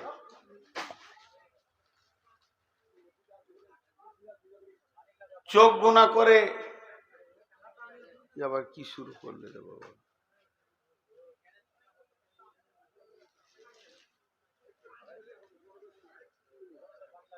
এবার ভেঙে গেল।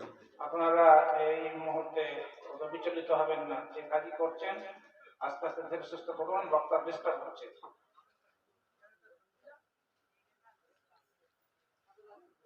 ইন্না লিল্লাহি ওয়া ইন্না ইলাইহি,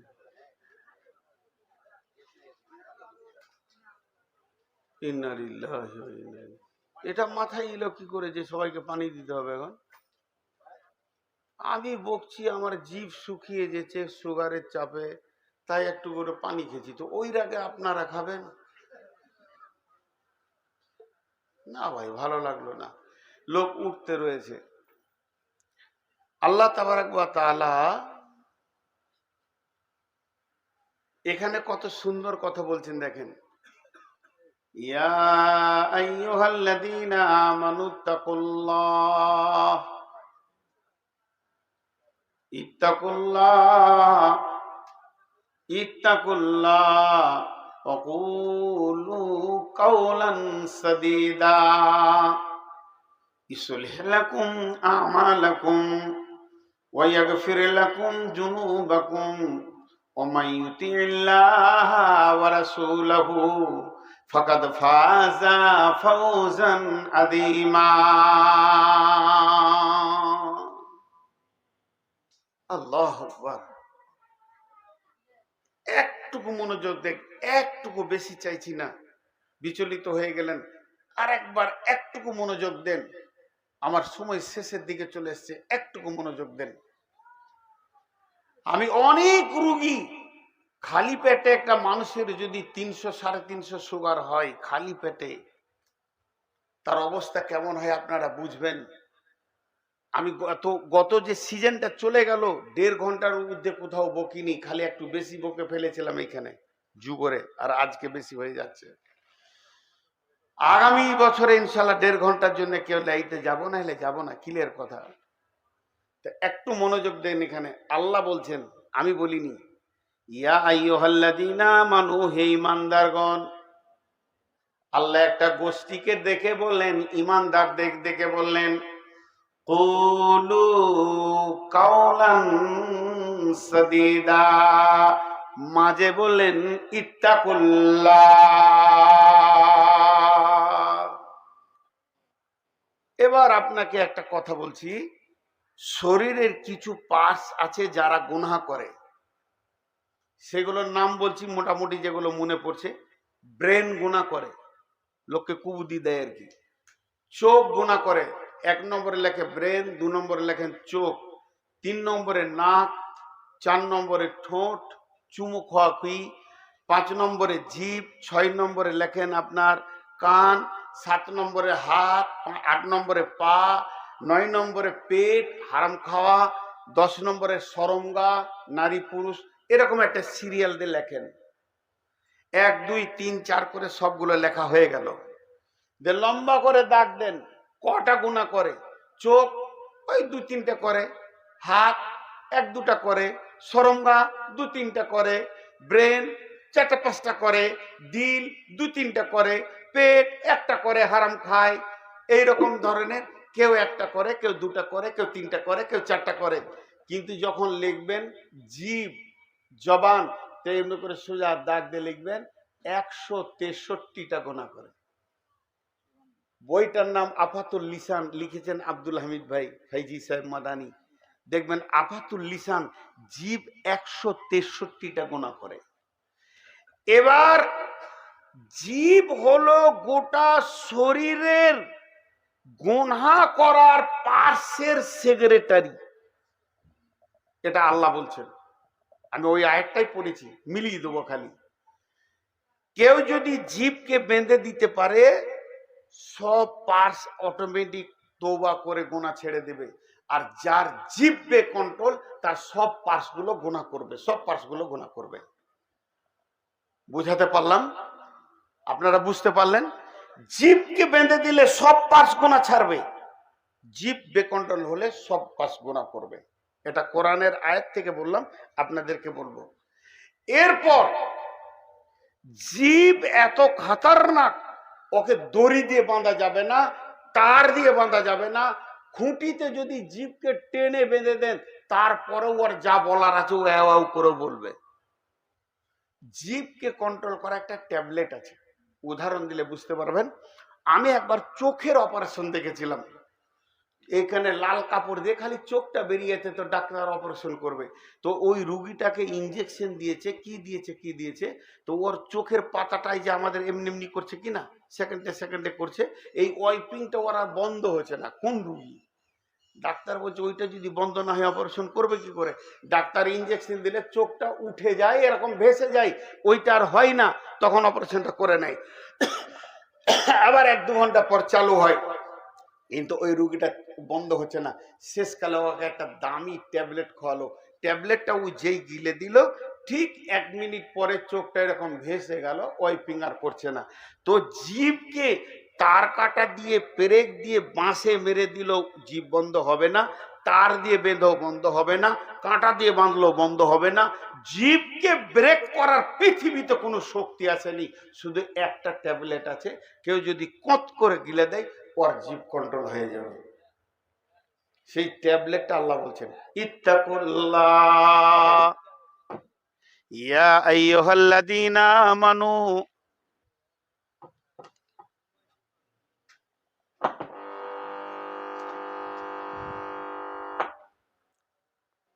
ইয়া আইয়ুহাল্লাযীনা আমানু, হে ইমানদারগণ, আজকে আমি সারা পৃথিবীকে বলছি না, আমি আল্লাহর গোলাম, আমার জীবটা আমার আল্লাহ ব্যবহার করছেন।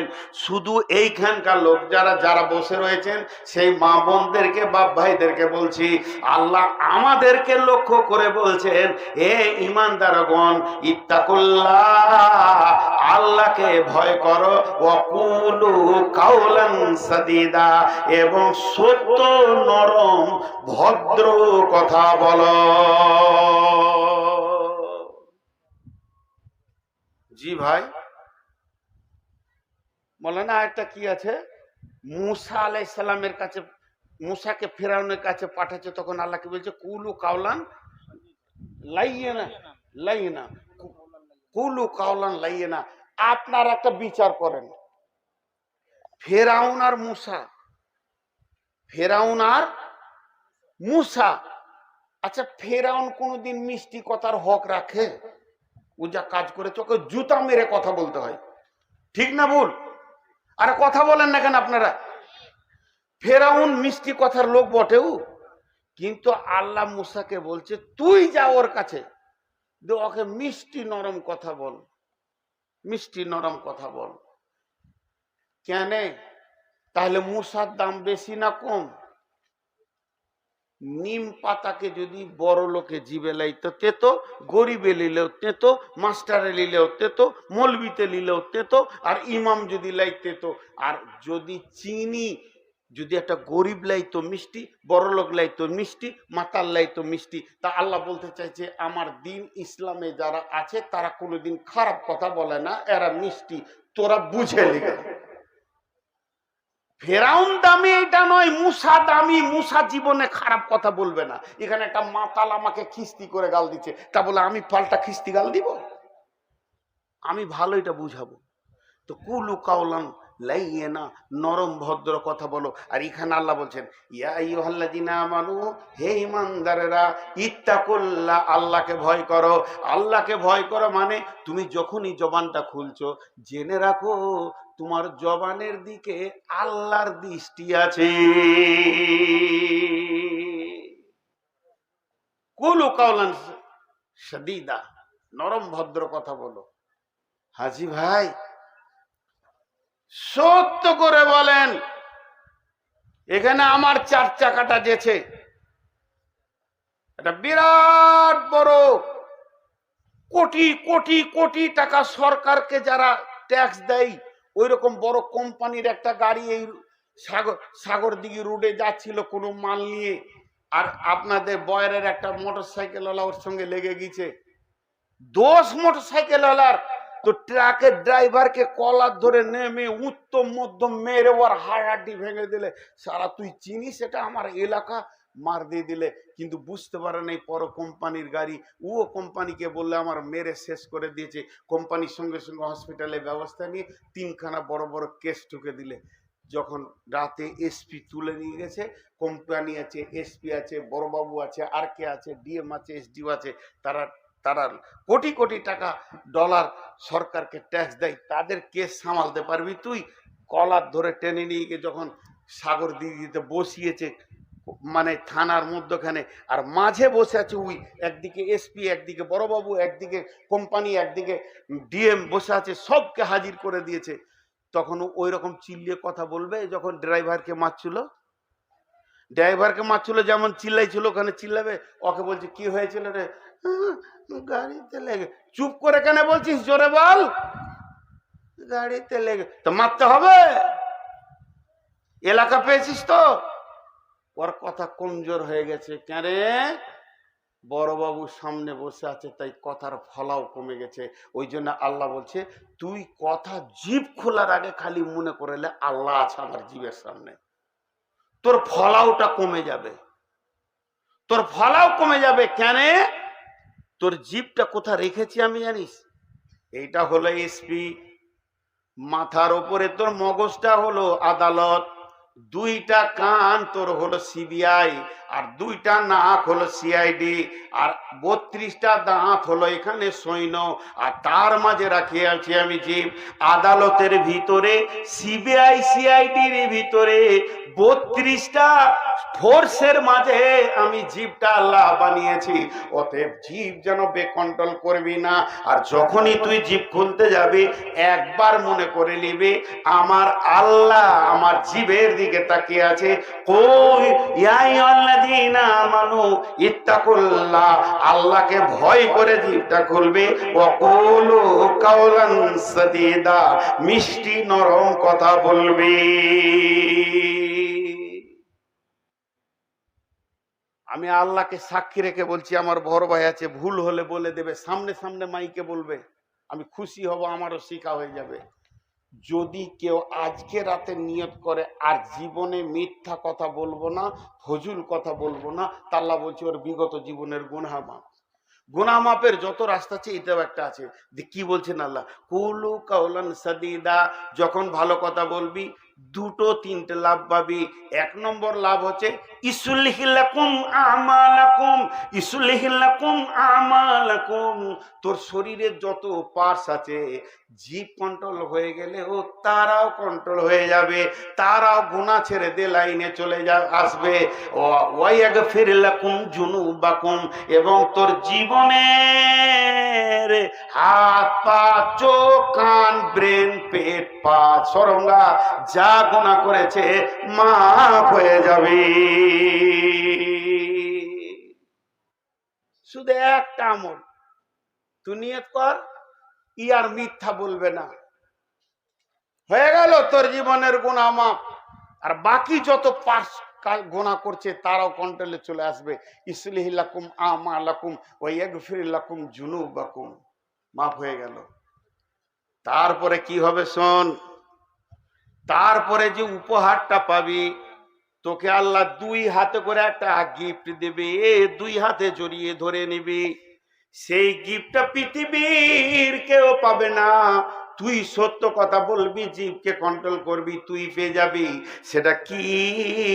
ওটা হলো ওমাইয়ুতিল্লাহ ওয়া রাসূলহু, আল্লাহর দেওয়া রাস্তা এবং রসুলের দেওয়া তরিকাকে তুই পেয়ে যাবি। আর ওই জিনিসটা আল্লাহ তোকে দেবে কিসের বিনিময়ে? জীবকে কন্ট্রোল করার বিনিময়ে। আর যখনই তোর গুনাহ মাফ হয়ে যাবে, আল্লাহ রসুলের তরিকা তখন পেয়ে যাবে। ফাকাদ ফাজা ফাওজান আযীমা, ইন্নালিল মুত্তাকিনা মাফাজা বলা হয়েছে, ফাওজান আযীমা বলা হয়নি।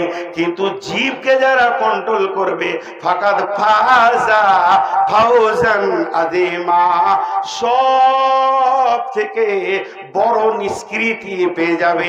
কবরে আযাবের নিষ্কৃতি, হাসরের আযাবের নিষ্কৃতি, পুলসিরাতের আযাবের নিষ্কৃতি এবং জান্নাতের নিয়ামত পেয়ে যাবে। তোর মতো উপহার আর হাসরের মাঠে কেউ পাবে না। ফাকাদ ফাজা ফাওজান আযীমা।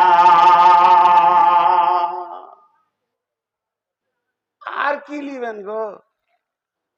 আল্লাহ আর কি দিবে?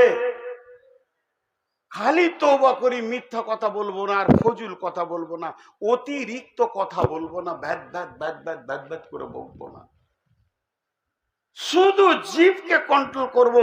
আমার আল্লাহ গোটা দেহকে কন্ট্রোল করে দেবেন। মানুষের চোখ হলুদ, হাতের তলা হলুদ, পায়ের তলা হলুদ, জিভ থুতু ফেলছে তো হলুদ, পোঁটা ফেলছে তো একবারে গাঢ়া হলুদ, পেচ্ছাপটা হলুদ। রোগটার নাম কি? রোগটার নাম কি? জন্ডিস। তো হলুদটা কি করে শেষ হবে? সাদা রং মেরে দেবেন গোটা গায়ে, মিস্ত্রি ডেকে দামি রং মেরে দেন তো রোগ চলে যাবে?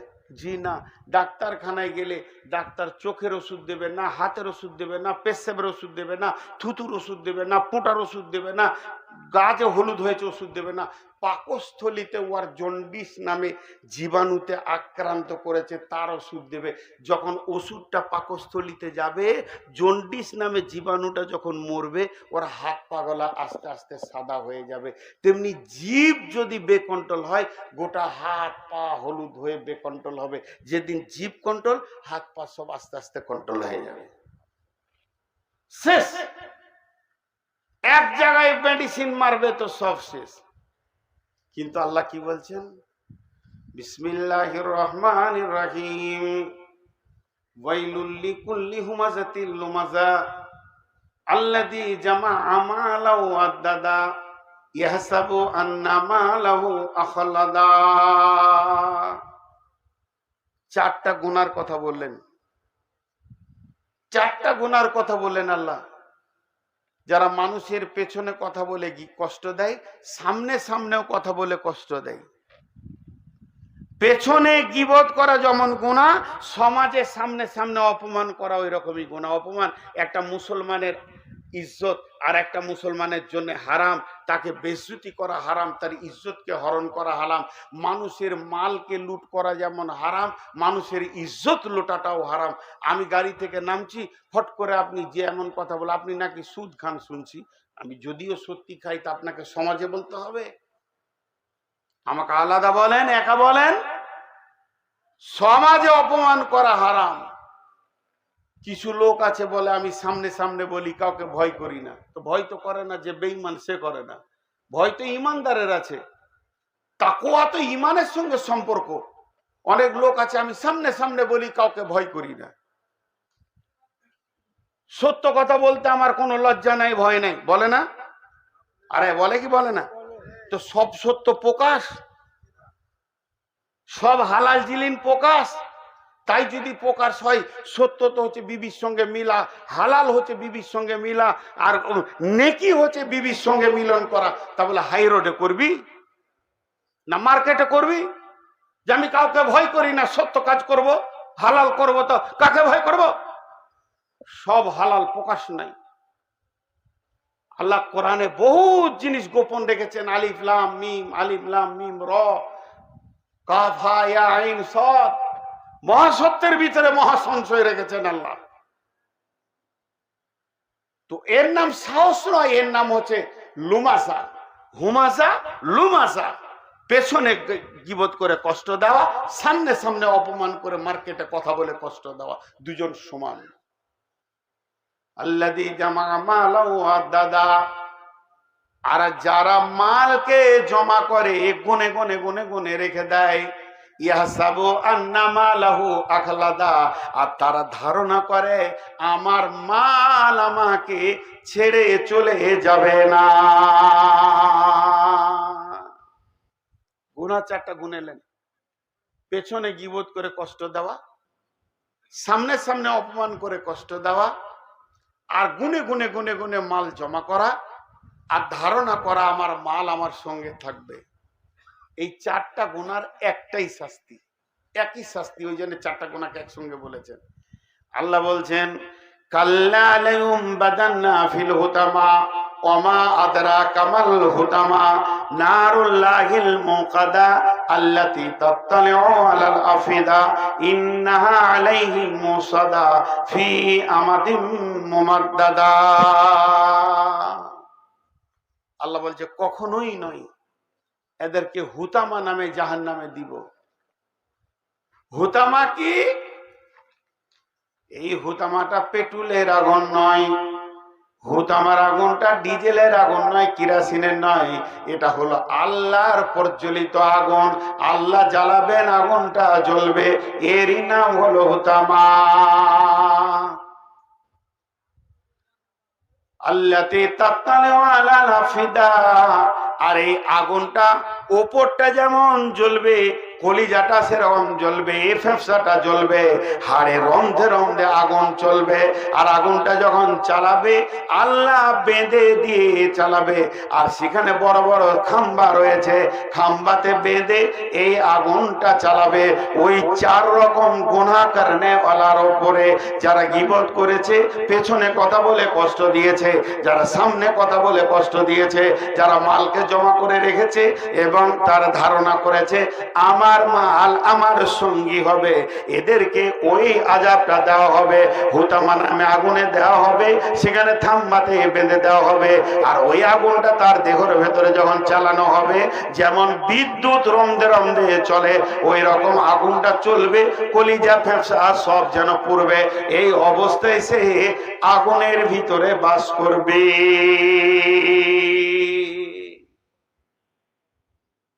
ভাইয়া, যতটি লোক বসে আছেন, আপনাদের কাছে আমি 11 মিনিট টাইম নিলাম, 11 মিনিট, তাহলেও 2 ঘন্টা 10 মিনিট হবে।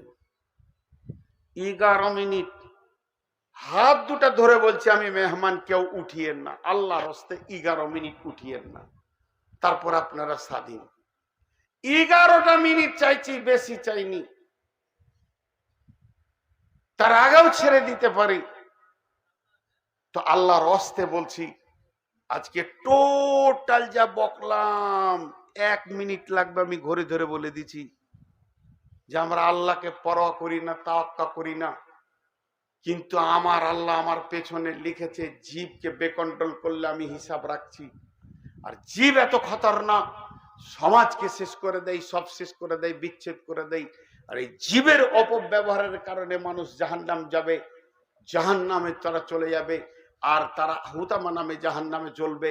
আর জীবকে কন্ট্রোল করতে পারলে তারা বিরাট বড় ফজিলতে জান্নাত চলে যাবে। আর জীব এমন একটা জিনিস, আপনাকে সরাসরি জাহান্নামে পৌঁছে দিবে।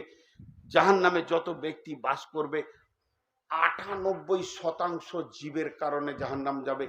98% মানুষ জীবের কারণে জাহান্নাম যাবে। জীব এত বেকন্ট্রোল হয়ে যাচ্ছে, বিধায় আমরা জীবকে কন্ট্রোল করি, আর মালের মোহ ছেড়ে দিই, আখিরাতের সঞ্চয় করি, আখিরাতকে আগে বাড়াই। এটাই ছিল আজকে আমার মেল বক্তব্য। জীবকে হেফাজতের ওপরে আমার গোটা বক্তব্যটা আজকে হয়েছে। শুধু একটা উদাহরণ দিব, বুঝতে পারবেন। এই দেখেন, জীব 32টা দাঁতের ভিতরে বাস করে। ওর প্রতিবেশীগুলো খুব শক্ত, ওই একাই নরম। ওর প্রতিবেশীগুলো শক্ত, ও একা নরম, কিন্তু প্রতিবেশীর সাথে কোনোদিন ও ঝগড়া হয় না। হাজি ভাই, আপনারা একবার মুখ খুলেন, সবাই একবার বলেন, যত শক্ত জিনিস, পেয়ারা বলেন, আপেল বলেন, আঙ্গুর বলেন, কলা বলেন, কাঁঠাল বলেন, আম বলেন, পিরে আখের রসটা বের করে কে? দাঁত না জীব? আর মজাটা লেগে, তারপরেও ঝগড়া হয় না। সারা জীবন মজা লুটলো, সারা জীবন ওরা বোকা বহে চলে গেল। কিন্তু কেন দাঁত ঝগড়া করে না, জীবকে কাটে না? আর জীব এতগুলো দুশ্মনের ভিতরে বাস করে, কিন্তু নিজেকে কত সাবধানে বাস করে যে কারোর সঙ্গে আমার টক্কর হবে না। এত কথা বলছি, তারপরও সে নিজেকে এক জায়গায় সেভ করে রেখেছে, কিন্তু জীব কাটে না। তো জীবের একটা ভালো গুণ আছে, কি বলেন? প্রতিবেশীকে খুব ভালোবাসে, দাঁতকে খুব ভালোবাসে। কেন? দাঁতের ফাঁকে কিছু ঢুকে গেলে জীব বেচৈন থাকে। যতক্ষণ না মালটা বের হবে, জীব বারবার খোঁজ নিবে, বেরিয়েছে ভাই না, বেরোয়নি। হাতকে বলবে, ব্রেনকে বলবে, তাড়াতাড়ি ব্যবস্থা করো, আমার প্রতিবেশী কষ্ট পেয়েছে, যে আমাকে খাওয়াই ফিরে ফিরে, সে কাঠি দিয়ে খুঁজবে, আবার জীব খোঁজ নিবে বেরিয়েছে কিনা। যতক্ষণ না মালটা বেরোবে, জীব শান্তি পায় না। প্রতিবেশীর কত হৃদয়বান জীব, এই জীবের কাছ থেকে জ্ঞান নিয়ে যদি আমি প্রতিবেশীর প্রতি হৃদয়বান হয়, তোর প্রতিবেশীর ডাকাত, চোর, লম্পট, খুনি হতে পারে, আপনি শান্তিতে পৃথিবীতে বাস করবেন জীবের মতো। কারো জীব যদি কন্ট্রোল থাকে, পৃথিবীতে সে শান্তিতে বাস করবে ইনশাআল্লাহ, তার কেউ কিছু করতে পারবে না। সে যত দুশ্মন থাকুক না কেন, তাকে আল্লাহ শান্তিতে বাস করাবে। জীব এমন একটা জিনিস। অতএব আমরা জীবকে কন্ট্রোল করব এবং আল্লাহর রাস্তায় দান করব। মসজিদ আপনারা বিরাট করেছেন এবং করছেনও। দেখে এলাম রডের খাঁচা রয়েছে। কোনো আল্লাহর গোলাম আছেন, কিছু দেবেন? মাত্র 7 মিনিট চাইব। কেউ আছেন আল্লাহর গোলাম? কালেকশন আমার দ্বারা হয় না, পারি না করতে, আর লোক আমাকেই বলবে যে করেন। কালেকশন তো যা করার করেছে আউয়াল, লুটে নিয়ে চলে গেল হাড়হাড্ডি চুষে দিয়ে, শুধু আমাকে ছেড়ে দিয়েছে শেষকালে। জি ভাই বলেন, কেউ আছেন আল্লাহর গোলাম? আমি একটা বিদেশি মানুষ, খ্যাপা পাগলা মানুষ, বুদ্ধি কম, লেখাপড়ার অতটা মান নাই, তো অতএব আপনার আল্লাহর রাস্তে বলেন কেউ আছেন আল্লাহর গোলাম? আল্লাহর গোলাম কেউ আছেন? জি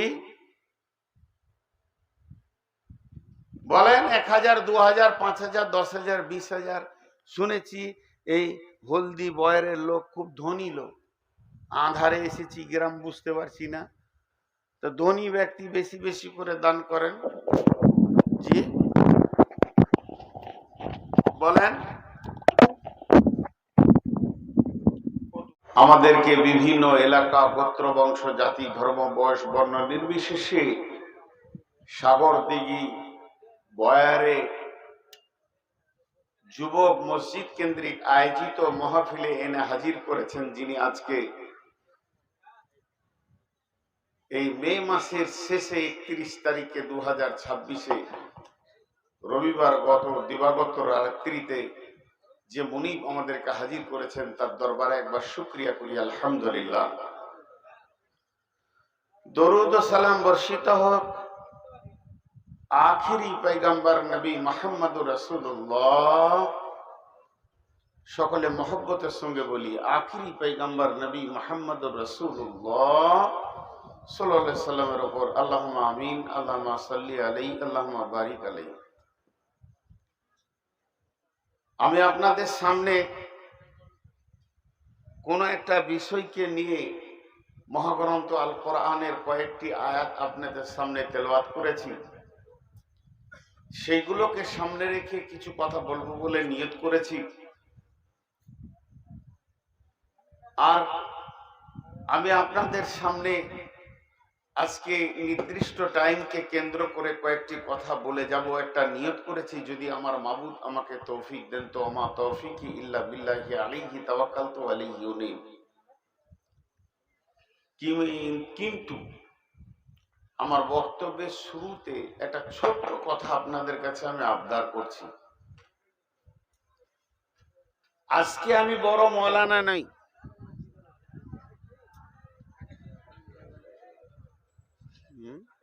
না করেন না।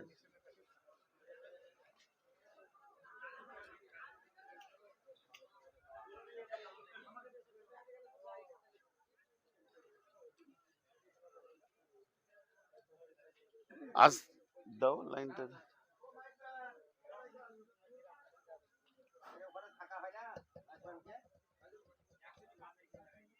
কি এত সময় লাগছে?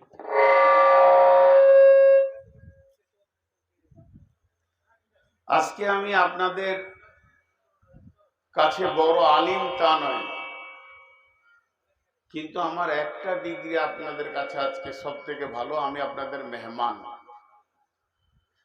সেই হিসেবে আপনাদের কাছে আবদার করছি, হাত দুটোকে সামনে রেখে দয়া করে আবদারটা মিটালে খুশি হব। আপনারা বলেন আপনারা ঠিক বসেছেন, তাহলে আমি ভুল দেখছি, আর আপনারা যদি ভুল বসেছেন তাহলে আমি ঠিক দেখছি। কোনটা ঠিক করবেন করে নেবেন। আর যারা চেয়ারে বসে আছেন আল্লাহর হস্তে নিচে বসেন, এটাই ভালো। ও পা ঝুলিয়ে বসে শান্তি পাওয়া যায় না। কেন যে মানুষ বসে? যার শরীরে অসুস্থ আছে, সে বসতে পারছে না, সে চেয়ারে, এত চেয়ার আনা কি দরকার? ভাই বসেন আল্লাহর হস্তে, সবাই বসেন। মাত্র একটা মিনিট টাইম দিচ্ছি। মা বোনেরা আপনারা কথা বলবেন না, তাহলে কাজ হয়ে যাবে। বাকি সবাই বসেন। যারা দূরে আছেন, পেছনে আছেন, আগে আসেন, আগে আসেন। মাশাআল্লাহ, মাশাআল্লাহ, মাশাআল্লাহ।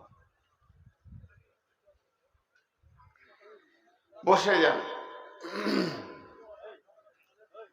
বসে যান। এখন আমি আমার বয়ান শুরু করছি, মাঝে কোনো কথা বলবেন না।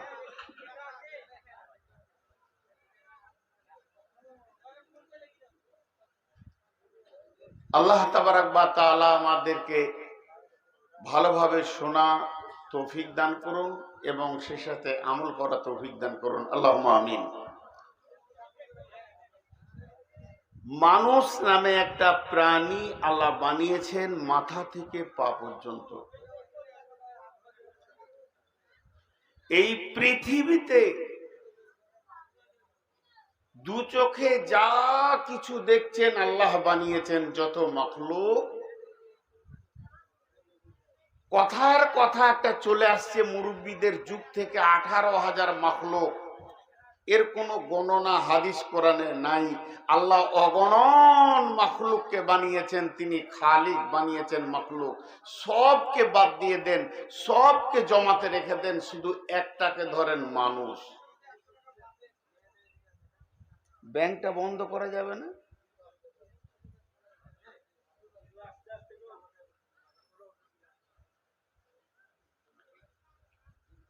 একটু ধৈর্য দিয়ে আমার ভূমিকাটা শুনবেন, দিয়ে বাড়ি চলে যাবেন।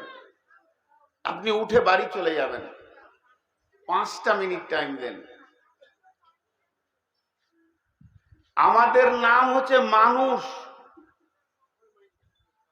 মানুষের সন্ধি বিচ্ছেদ করেন। এখন তো আমরা শিক্ষিত সমাজ। মানুষের সন্ধি বিচ্ছেদ হচ্ছে মান যুক্ত হুঁশ। যার মান সম্মানের জ্ঞান আছে আর হুঁশ আছে, সে মানুষ। আর যার মান সম্মানের জ্ঞান নাই, হুঁশ নাই, সে মানুষ রূপী পশু। উলাইকা কাল আনআম বাল হুম আযাল। এই আয়াতটা গরুর জন্য নাজিল হয়নি, ঘোড়ার জন্য নাজিল হয়নি, গাধার জন্য নাজিল হয়নি। এটা মানুষের জন্য হয়েছে। তারা চতুষ্পর প্রাণীর থেকেও নিকৃষ্ট। আল্লাহ আমাদেরকে আশরাফুল মাখলুকাত বানিয়েছেন। শুধু বানাননি, আমাদের ডিগ্রি বর্ণনা করেছেন কোরআনের ভিতরে।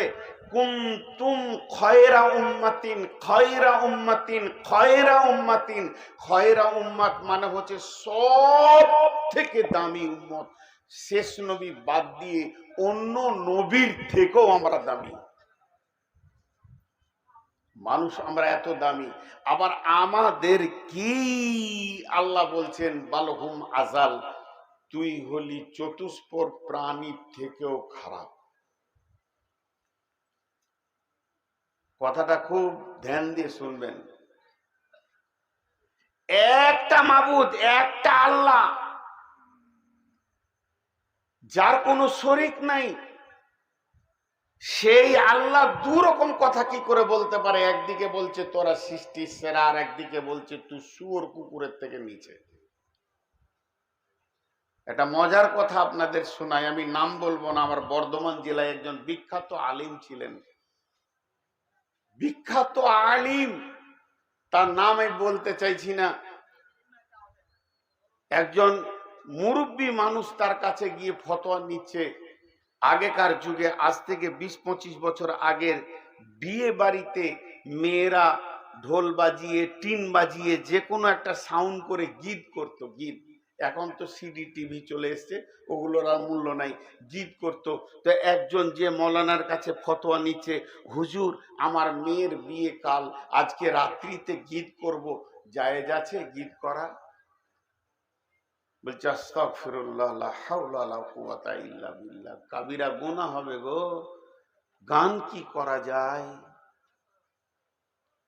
ফতোয়া দিয়েছে সকালে।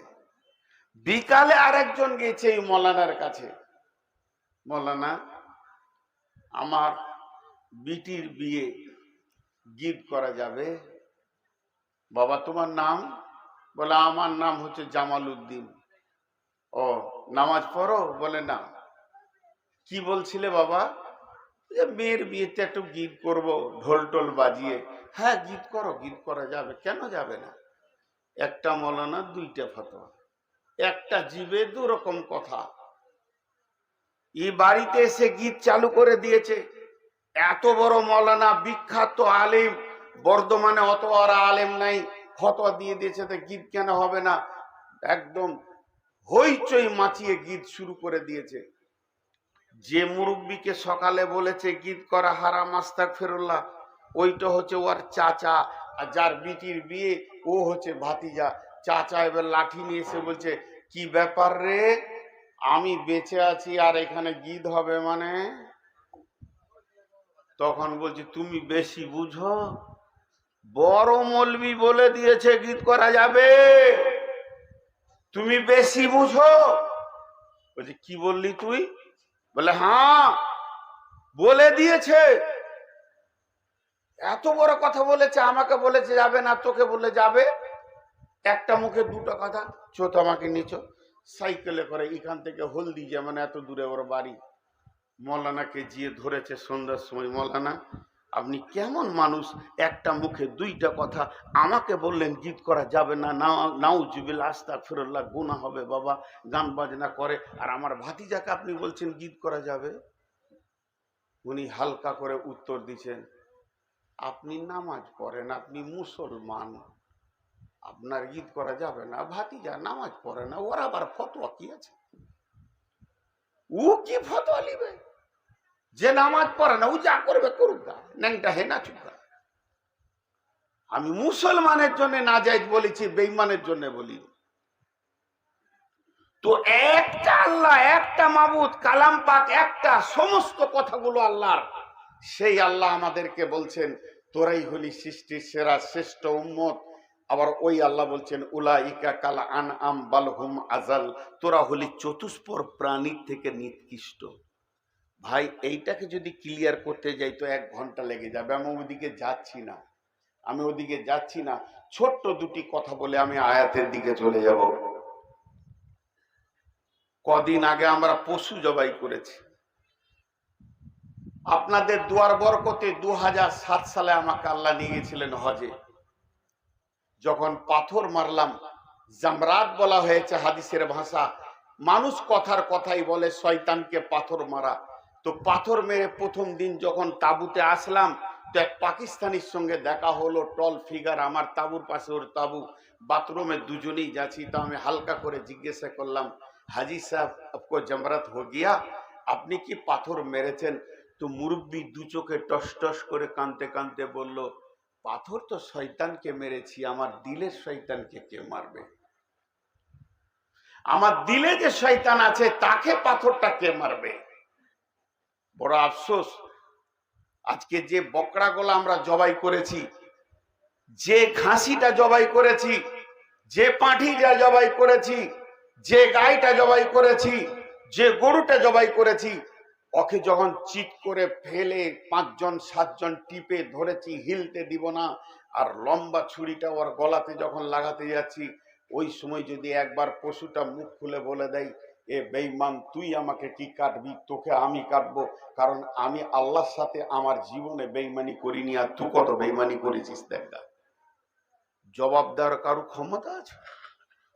ওই পশুটাকে জবাব দেওয়ার ক্ষমতা আছে? আল্লাহ তাবারাক ওয়া তাআলা এই মাখলুককে সৃষ্টি করে কয়েকটা কথা বলছেন। কি কি বলছেন দেখেন। বিসমিল্লাহির রহমানির রহিম,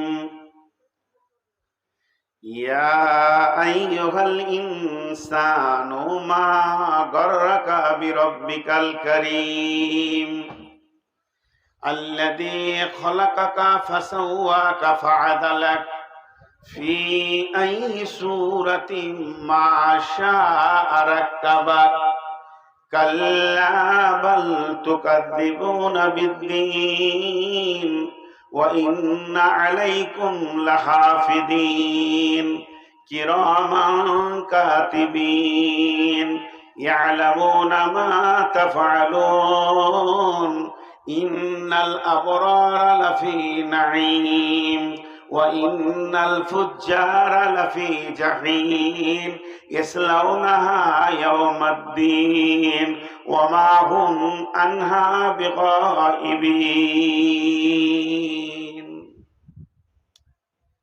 তাফসীর করব না, খালি তরজমা করে ছেড়ে দিব, মেন সাবজেক্ট আমার আলাদা। এই কথাগুলো কাজে লাগবে, তাই তফসির করব না। আল্লাহ বলছেন মানুষকে, হে মানুষ, মা গররাকা বিরব্বিকাল কারীম, কে তোমাদেরকে ডুবিয়ে রেখে দিল, ভুলিয়ে দিল তোমার প্রেমিক রব থেকে? কে ভোলালো? কে তোমাদেরকে আমার কাছ থেকে সরালো? ইয়া আইয়ুহাল ইনসানু মা গররাকা বিরব্বিকাল কারীম, হে লোক সকল, হে মানুষ, হে গরু লয়, ছাগল লয়, ভেড়া লয়, খাসি লয়, তোমাদেরকে বিবেক, জ্ঞান, চেতনা দিয়ে পৃথিবীতে পাঠিয়েছি। শুধু তাই নয়, আর রহমান আল্লামাল কোরআন খালাকাল ইনসান আল্লামাহুল বায়ান, তোমাদেরকে আমি রহমান কোরআন দিলাম, ইনসান বানালাম, তোমাদের মুখকে খুলে দিলাম, তোমাদেরকে কথা বলার ক্ষমতা আমি দান করেছি। আজকে দুটো গরু একসঙ্গে বাস করে জীবনে কথা বলতে পারে না, ছাগলকে ফোন করে খবর নিতে পারে না, সকলের মুখে তালা মেরে দিয়েছি, আর তোমাদের মুখকে খুলে দিয়ে একে অপরে প্রেম বিনিময়ের একটা ব্যবস্থা করে দিয়েছি। আমি এমন একজন রব, এই রব থেকে, আমার মতো প্রেমিক রব থেকে তোমাদেরকে কে সরিয়ে দিল? কে তোমাদেরকে ভুলিয়ে দিল? আমার মতো রব থেকে তোমরা কেমন করে সরে গেলে?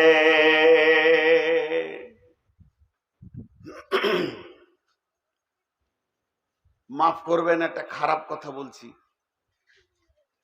এই আবার চেয়ার যেন দখল না করে, নিচে বসে সব।